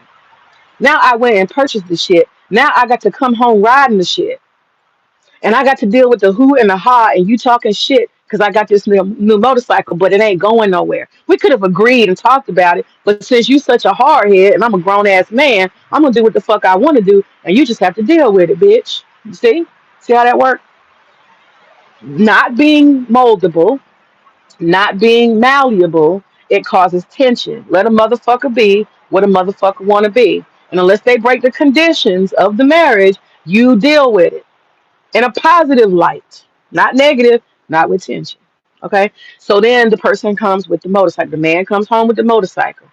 Oh, you got so much to say. You mad. You don't understand. Da da da da. It don't look good. And married men don't ride motorcycles. And da, da. You want to heap all that shit on the motherfucker. That ain't got shit to do with nothing. Got shit to do with nothing. This is who he wants to be now. He wants to be a motorcycle man. He wants to feel the breeze on his skin. What's wrong with that? He want to drive fast. You might have to take the insurance up on his ass. I understand. Take the insurance up, double it. But other than that, what's the problem? What is the fucking problem? That's what I'm saying. Selfish shit like that. But imagine if that's all aspects of your life. You can't bridge out and do anything new without having to be told some shit, judged for some shit. You see what I'm saying? You are denied your natural evolution as a person. This is why people don't want to be married. Somebody want to change careers. I don't. I'd rather you just stay where you at. Well, that's not up to you. We're gonna have to find some agreements and some middle way. I gotta be me. I gotta be allowed to evolve. Marriage does not mean stagnation. It does not mean dimming your light. Marriage does not mean giving up on yourself. It doesn't mean losing autonomy. And if you think so, you definitely ain't marriage material. Okay? You just want to be a fucking slave. Or you want somebody to be a slave to you. That's not marriage. That's something else. And they're gonna leave your ass. You put up enough boundaries and you won't allow somebody to be free, they're gonna leave you and they should. Get the fuck on from anybody who won't let you live, okay? Get the fuck on, because they don't really love you. If you love somebody, you let them evolve. You let them develop and grow and change naturally. You give them autonomy. You give them space to be free. And it's not yours to give. You got to understand freedom is theirs to have, not for you to give. You don't have to get no goddamn permission. Under marriage, you have agreements. Do you think my husband asked me, can I go to Chile? He doesn't ask me. It's his right to go to Chile. He's a grown ass adult male. He can inform me and say, hey, May, I'm going to Chile next weekend. Do you have something you want me to bring you back? That's the conversation. You understand? And a lot of his friends think it's amazing. They're just like, dude, how do you keep traveling? How do you keep going? Man, I gotta take my wife. Got to take your wife. Whoa. She got to come. She got to guard. She got to make sure. Okay. No freedom. That shit's crazy. That shit's crazy. That shit's insane to me. What do you think this motherfucker is gonna do? I'm just saying. Like, where's the fear come from? I was telling one of my family members, she's actually an in-law. Well, let me just say it. She was actually my cousin who's married to my uncle on a different side of the family. There's my daddy's side of the family, and that's my mama's side of the family. We've had three intermarriages in a small town. And when I say intermarriage, I don't mean blood family marrying blood family. I mean crossover between that side and the Freemans, okay? So she's a Freeman. Her last name is Freeman. She was telling me that she wanted to go on a cruise because I was talking about me going on a cruise at that time for the first time. I will never do a cruise again. They suck. I don't like it at all. It's very confining and boring. But anyway, I was telling her I was going to do a cruise, and she was like, "Ooh!" And she said it in front at a holiday event. Ah man! And she said, so and so. She talking about her husband. He's sitting right there, my uncle. He won't let me go. You should have seen the look came across my face. I said, only thing I said to her, she's older than me. So I was like, "Pardon me." You said let me. You said let me. I just blinked my eyes as if to be like, clutching my pearls. I just turned my head. Next conversation. Baby, let these people with this conversation about marriage, are you serious? There are agreements, there are contracts, there are understanding. And outside of that, these people are too insecure, they're too worried about the wrong thing. If you're busy, you don't have time to worry about stupid shit. If you got insecurities, go get you some fucking therapy, okay? Get you some fucking therapy. You are not going to guard anybody. It takes 5 minutes for somebody to go in the bathroom with their coworker and fuck them. I'm just telling you. You ain't stopping no show. If somebody want to fuck, or if they want to have an affair, or they want to do anything, they can do it. You're not stopping shit. That's just control. That's stupid. You're not gonna stop a goddamn thing. A determined soul will do what a determined soul want to do. That's why I say you got to respect individuality. It's not a free for fucking all, right? There must be order, but you have to allow people to present to you who they truly are, so they can be free. That's all I'm saying. If a motherfucker want a motorcycle, let a motherfucker have a motorcycle. It's their right. That's all I'm saying. Okay. And so this guardian of people, this jailing of people, marriage needs to stop being like that. All you're gonna do is end up divorced. So I would argue to say to BGS that it's both sides not allowing each other the freedom to evolve. Okay. And about the part about being an asshole, I'm gonna just share this little tip. Me and my husband, we use one of our agreements is that if I tell you to stop doing something, or I prefer you to do something, I'm talking about an action, a singular action. Don't do that shit no more. And I can explain why, but don't do that shit no more. That's the agreement we have. And man, it's lovely. It's fucking lovely. It's so easy. It just looked me in the eye, May. I don't need you to do X, Y, and Z because, and I'd like you not to do that anymore. Done. Done, brother. Ain't no arguments. Ain't no conversation. It could be simple. What's one of the things he told? Oh, I know what it was. He told me to stop putting stuff in the dishwasher because when I put stuff, not put stuff in the dishwasher, what I was doing, I was being lazy. I just put stuff caked on shit. After I eat, stick in the dishwasher. It's got ketchup on it. It's got sauce on it. Little bits of rice and stuff. And then whatever, you know how us women do. The dishwasher's broke. I don't know what's wrong. Bitch, you let it clog up. You got all that rice and different particles, and it's down there. It's caught up. Now he got to dig in there. He told me I don't like having to constantly fix this dishwasher, and because it's getting clogged up. So what I'm gonna need you to do is before you put anything in the dishwasher, I need you to rinse all of it off. What he said made sense. He told me what to do, what not to do. I oblige. I stand my ass there every single time and I rinse everything out. We ain't had no more dishwasher problems. He's happy and I'm fucking happy. You see how that works? Don't be an asshole. You tell somebody what to do and what not to do, and they don't fucking do it no more, and you don't have a problem. And they don't need to question and debate and all that other shit. Just don't fucking do it. It's real simple. And and the reason why I use stuff like that is it's all those little microaggressions that not microaggressions. It's all these little small parts because you're living with a person. You're not dating a person. You are living with them around the clock, okay? From laundry. These are things you navigate every day to toilet flush, and you'd be surprised how much you interacting with another person. That's why it's important to do it young. Be married young. Because when your ass is old, you're too caught in your own shit, right? You got too many rules and regulations. You want to do things this way because you've been doing it like that for 20 years. And she want to do it this way because she's been doing it like that for 20 years. You see what I'm saying? So there's no room to like meet in the middle because you both have been living independently for so long that your way is the right way and nobody can bend. And that's why you have tension. But what I'm saying is daily life, that's where it's at. That's where you spend your time together. That's where all these little things. And what happens with a lot of couples, I'm not an expert, y'all. I'm just telling y'all what I know. I have lots of friends who are married. I have some friends who are divorced. And it's the daily life. That's where the toll comes for a lot of relationships. Financial is number one a lot of times, right? That's the number one thing. Freedom, I believe, is number two. And then the other thing is daily life, especially for people who are newly married. Daily life can be hard. It can be hard because you have all these things that you need to function. Just simple stuff. How you put stuff up, how you wash clothes, how you deal with the bathroom stuff. Somebody leave the toilet bowl up. Every time you sit down, you like, God damn it, I fell in the toilet because he didn't put the lid down. You see what I'm saying?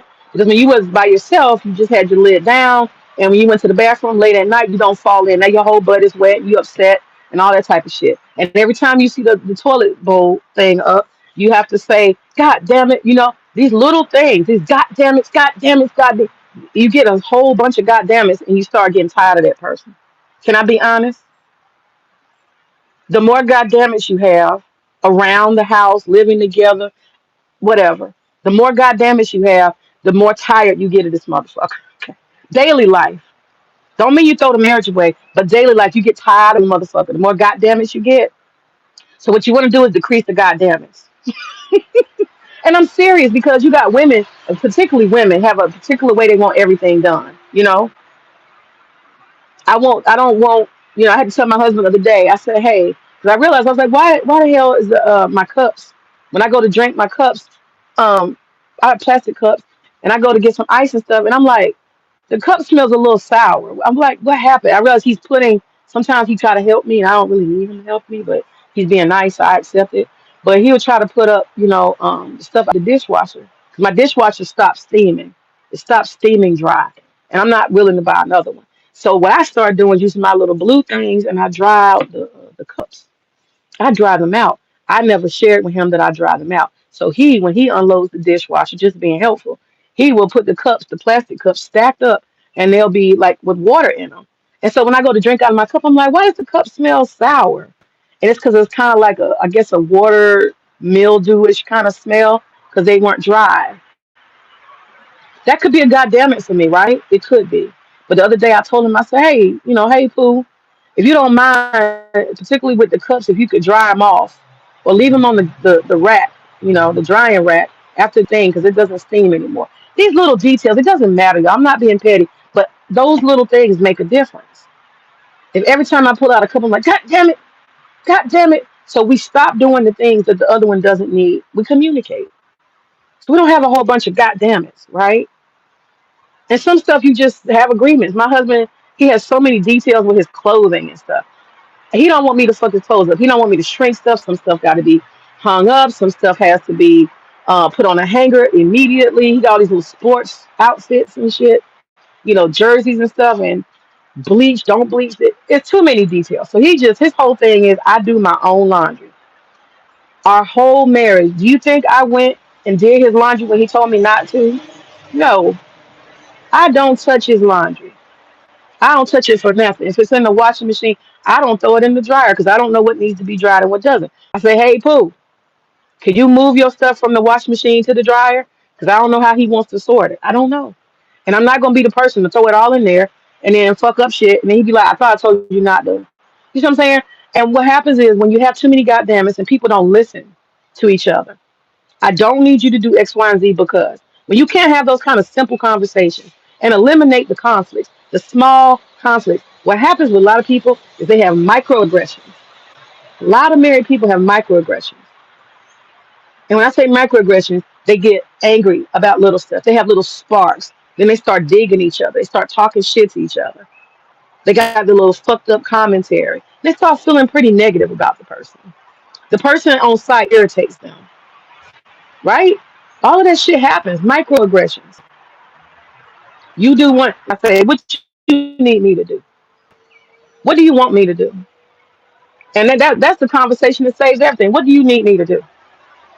What would you like me to do? And I be sincere, for real. We not gonna have no conflict. Tell me what you want and what you don't want, and it's gonna be done. No problem. I'm not no asshole. I want you to be happy so you can sign that contract again.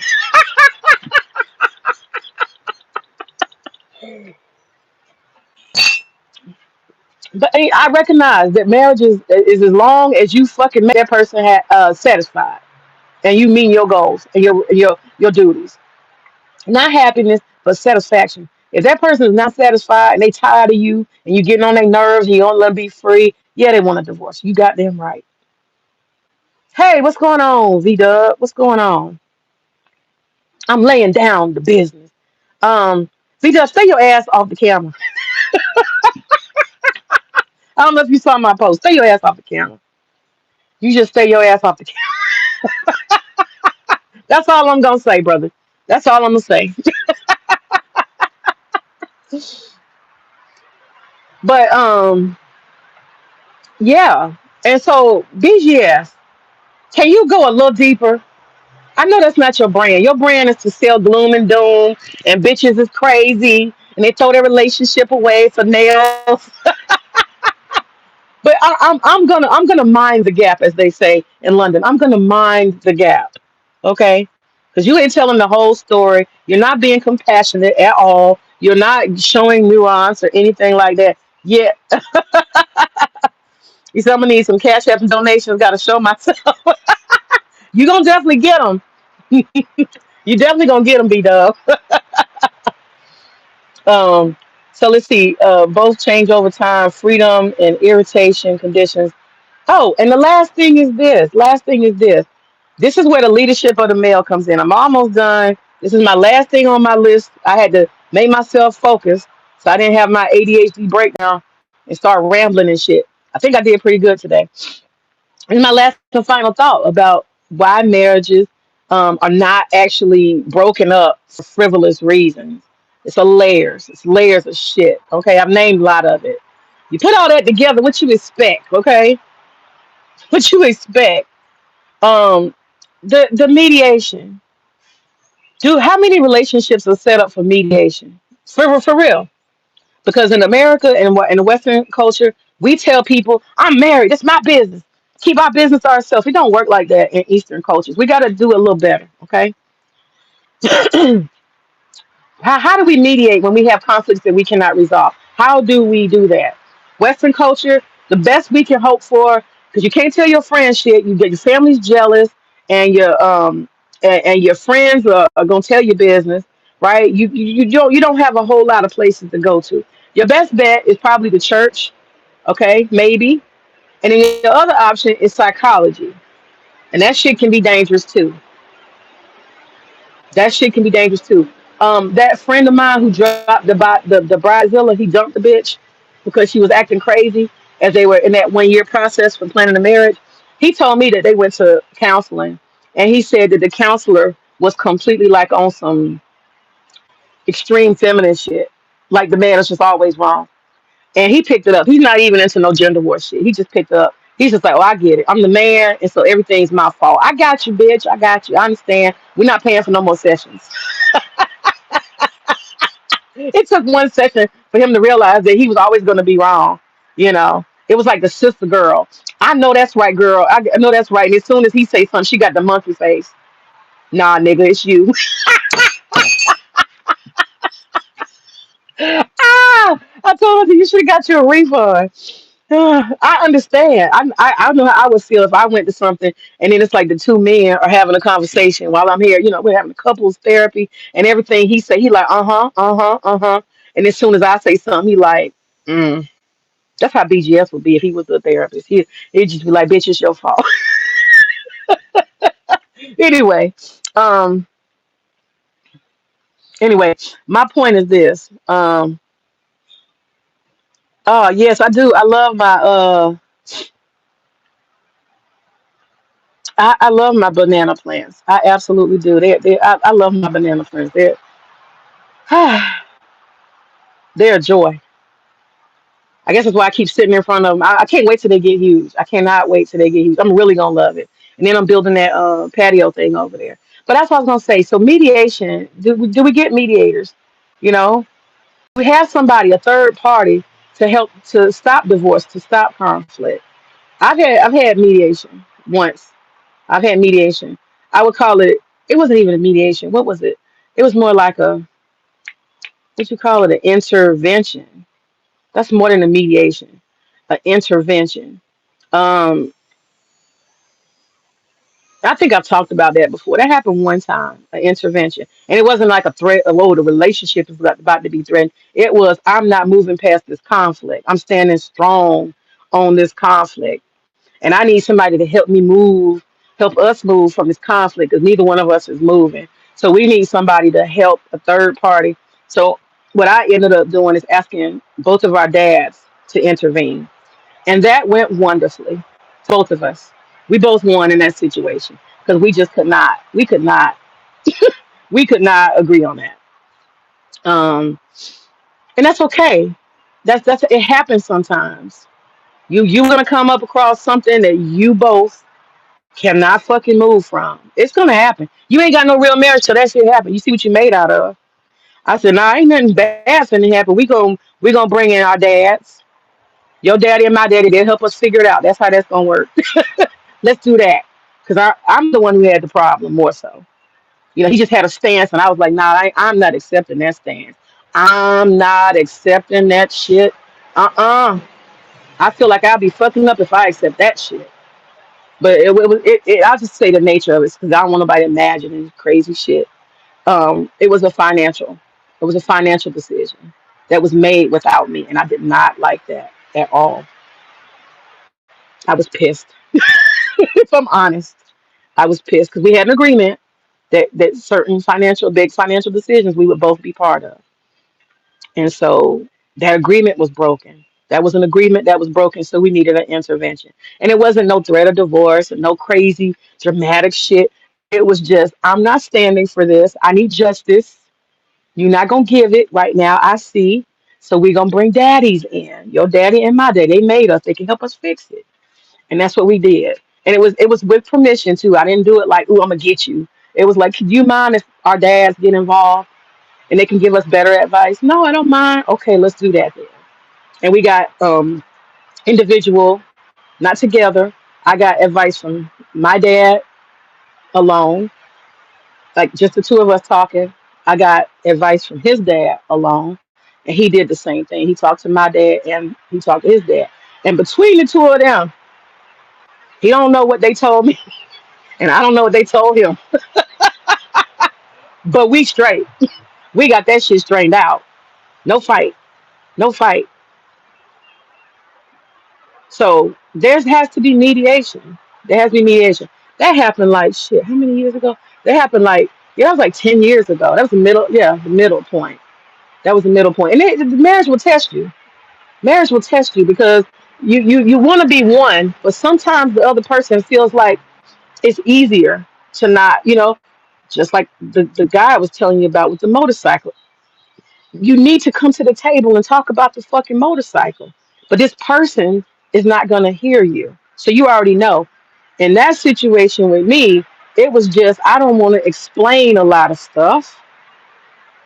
I don't really feel like I need to. I could just do this. And we don't have to have a conversation. Not because you're going to say yes or no. I just don't. I just want to do what I want to do. I'm going to play single for a second, make a financial decision. Yeah, that's not going to work. That's not the agreement. That's not the agreement. Don't break agreements. That's my point. Don't break agreements. They have consequences. Not bad consequences, but they do. They have consequences. And, because then the person has to think, well, how many more agreements will you break if you break this one? Will there be more? Can I trust you? You don't want to do that. Stick to your agreements. But anyway, mediation, y'all. Mediation is very important. You try to control all the monies. Ah, you said I can tell a chick her diagnosis. You said that's why I didn't do couples therapy. I studied too much. You like them? Oh yeah, you didn't. Yeah, couple therapies. Yeah, I don't think it's gonna work out for most men. Unless you know what, they could try a male and female therapist, right? And maybe that could work if you got a balanced male and a balanced team. at the same time. Like to, and that's what me and my husband have. Our mentor couple, they're a married couple. They've been married for like shit, almost 50 years. They actually did our ceremony for our marriage, our mentor couple, and they're not our relationships. They're not our like they're not our family. You know, they're not blood relatives. They're independent. Um, she's a. They're both really amazing. They've raised three generations. You know, and so they check up on us, and you know, the godparents to our daughter. Um, yeah, got a good relationship with that couple. So I think maybe that would work. Maybe men and women coupling, a couple, a couple. That probably works better. The female therapists or even just male therapists alone, they're gonna be biased. I don't give a fuck what nobody says. You try to control all the money. People think love is unconditional. They are conditional. You damn right, V Dub. It's motherfucking conditional. And in the Western world, people want to pretend it ain't no fucking condition. Oh, it's all conditional. Trust me now. Let somebody do some shit. You'll see how conditional it is. Let a motherfucker cheat. You'll realize how conditional it is. But no, I wasn't trying to control all the money. I wasn't trying to control all the money. That wasn't what happened. You know how sometimes people have investments, they have like a large sum of money, and they decide to move and do something with it, a big investment, and it got moved and something got done with it. I was not happy. I was not happy. When I found I was not happy. Oh, I was not happy. So no, it was not my money. Let me say that too. I need to say that it was not my money, which is why I feel like he felt like that was his investment. So his decisions about it should be his alone. But we married now.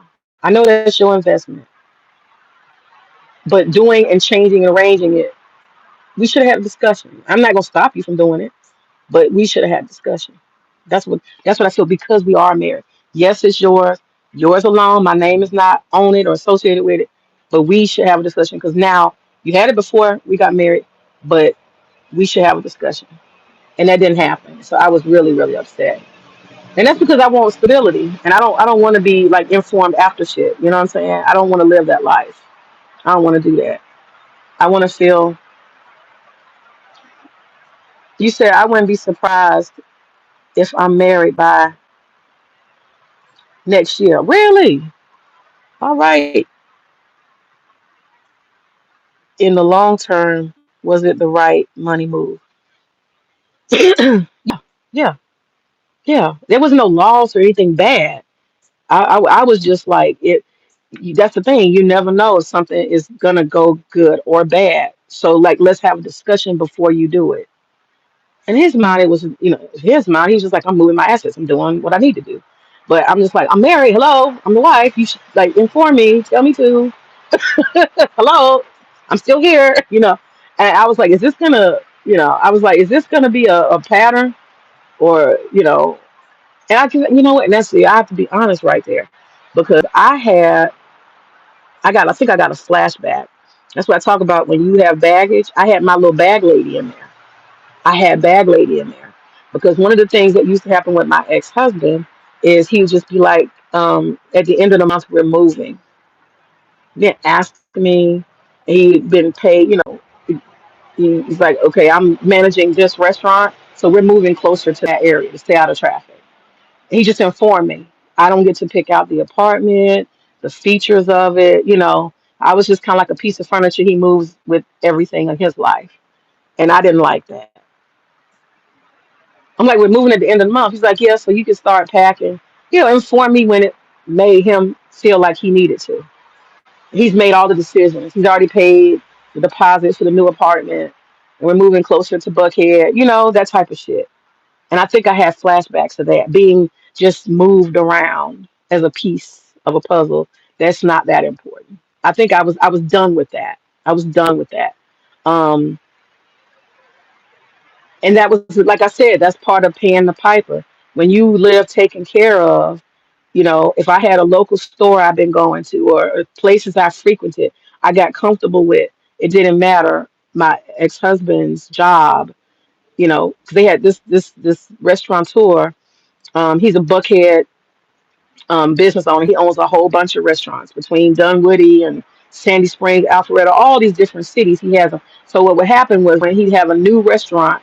My ex-husband had the gift and the talent of starting a high-end restaurant from scratch because he helped create the brands. And so we would have to go and live near that area. That's why we stayed in apartments and never settled down. That's what I'm saying. Stuff like that, paying the piper. I couldn't even ask, hey, can we get a house? That wasn't even an option because the nature of his job and how much he was making and his ambition, it didn't allow for that. So being taken care of, I had to pay the piper. These are all sacrifices, and these were somewhat things that were not really discussed. It was just kind of understood. Wherever I go, you go, and I was, it was like later for that, later for that. Now I got to learn new neighborhoods. I got to learn how to get around, and this is, just my life being changed on a whim and being informed that it was and having any input. I remember my ex-husband, like, okay, I'm grateful. Love, a lot of bitches will love to be like, oh, my man bought me a car. My husband just shows up and he's like, here's a car. I got you a car today. Well, damn, nigga, you don't think I want to pick the color? You don't think I want to style, or I don't get to say shit. I'm just supposed to just drive the car you give me?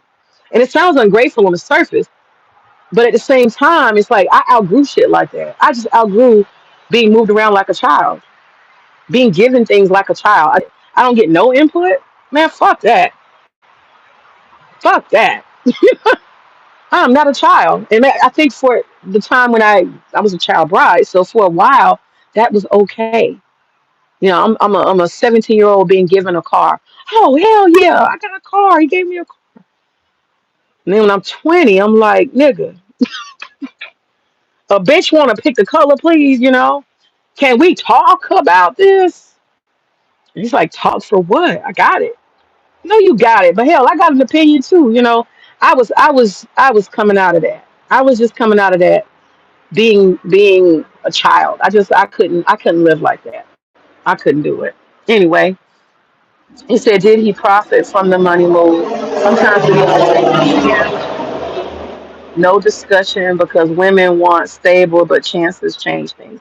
No, it wasn't like a high stakes decision. It wasn't like that. It wasn't a high stakes decision.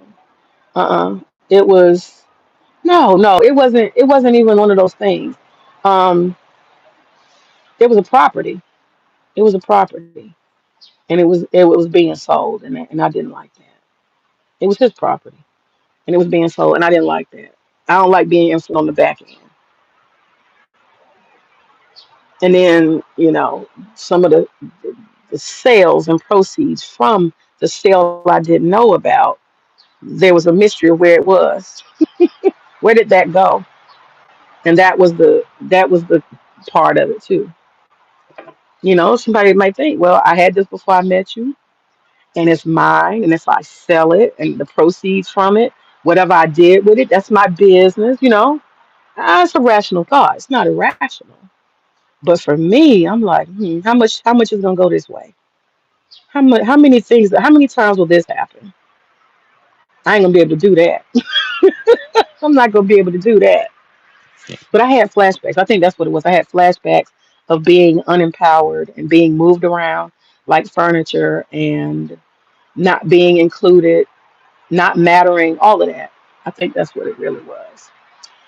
But anyway, what time is it? It's 10:45. I have a feeling my family is probably stirring and they're probably getting up.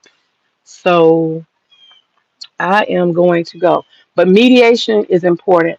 A lot of times people don't have mediation. They don't have mediators. They don't have people that can get them good advice. They don't have somebody who can step inside and say, hey, you're being stupid over here and you're being stupid over here. Can y'all find the middle ground? If people had that and people weren't so prideful and private and they actually had people they could trust to help them keep their marriages, I'm telling you for a fact, I have seen mediation. One of my friends that she's Muslim. Actually told her, I said, girl, be careful because it sounds like they're gonna set your ass up for if the mediation don't go right. She's from the Middle East. I said, if the mediation don't go right, all these men gathered during this mediation between you and your husband, I'm gonna be honest with you. No matter what, I told her that. I said, listen, even if you don't agree, don't tell them motherfuckers that you're gonna divorce him. You whatever you do when you come out of that damn room, the mediation, the meeting, because this is Islamic. You call together a council before you feel like you're gonna get a divorce or leave, Cause this shit was crazy high. That's why I told you these goddamn folks, they be tripping. These Middle Easterns and Indians and Pakistanis, they different. So let me just give a scenario real quick. So she was tired of his ass for lots of reasons, and she was getting depressed, and she was just like, I may have a divorce on my hands. I don't want to. She confided in his family member. That was not smart. She confided in his female cousin, and the female cousin called the crew because she was talking about she was gonna pack her shit. She even told all. I think she was actually she's not dumb. She was asking for a call to help. That's what I really think. Because if she actually wanted to leave, she'd have packed her shit and just left. She wouldn't have called her cousin to inform her that she was gonna, leave, sneak and leave. And so I think she wanted the mediation. And so that was a fucked up way of asking for it. So she told me, she was like, I got a call and they said that they're going to come over and they're going to have a mediation to help us out and da da da. These are all family members, so it stays in the family. But it's his fucking family, okay, not yours. And I told her, I said, listen, when you know what culture you from, whether you're going to stay with him or leave, you let them motherfuckers really believe you're staying, no matter what, because in your culture they do honor killings. I have to tell the bitch this because she thinks she in the United States. That's gonna make a difference. It's not. They do honor killings in your culture. So you fuck around and think you gonna bowl and buck up with these 4 or 5 men and your husband in this area. And you gonna talk your shit and walk away unscathed. Talking about I'm gone, I'm leaving. Try that shit if you want to. They're gonna choke your ass out on sight. They're gonna choke the fuck out you. I told you, you don't want to get choked out and die. You just better let them know that you ain't going nowhere, no matter what you gonna do. And if you change your mind, don't tell no fucking body. Get your bags and get the fuck on. But don't tell none of these men in the same room together with you that you gonna leave your husband because they're gonna choke your fucking ass out, okay? Trust me, I don't care if you call yourself family or, oh, I'm the wife. You think your husband gonna defend you?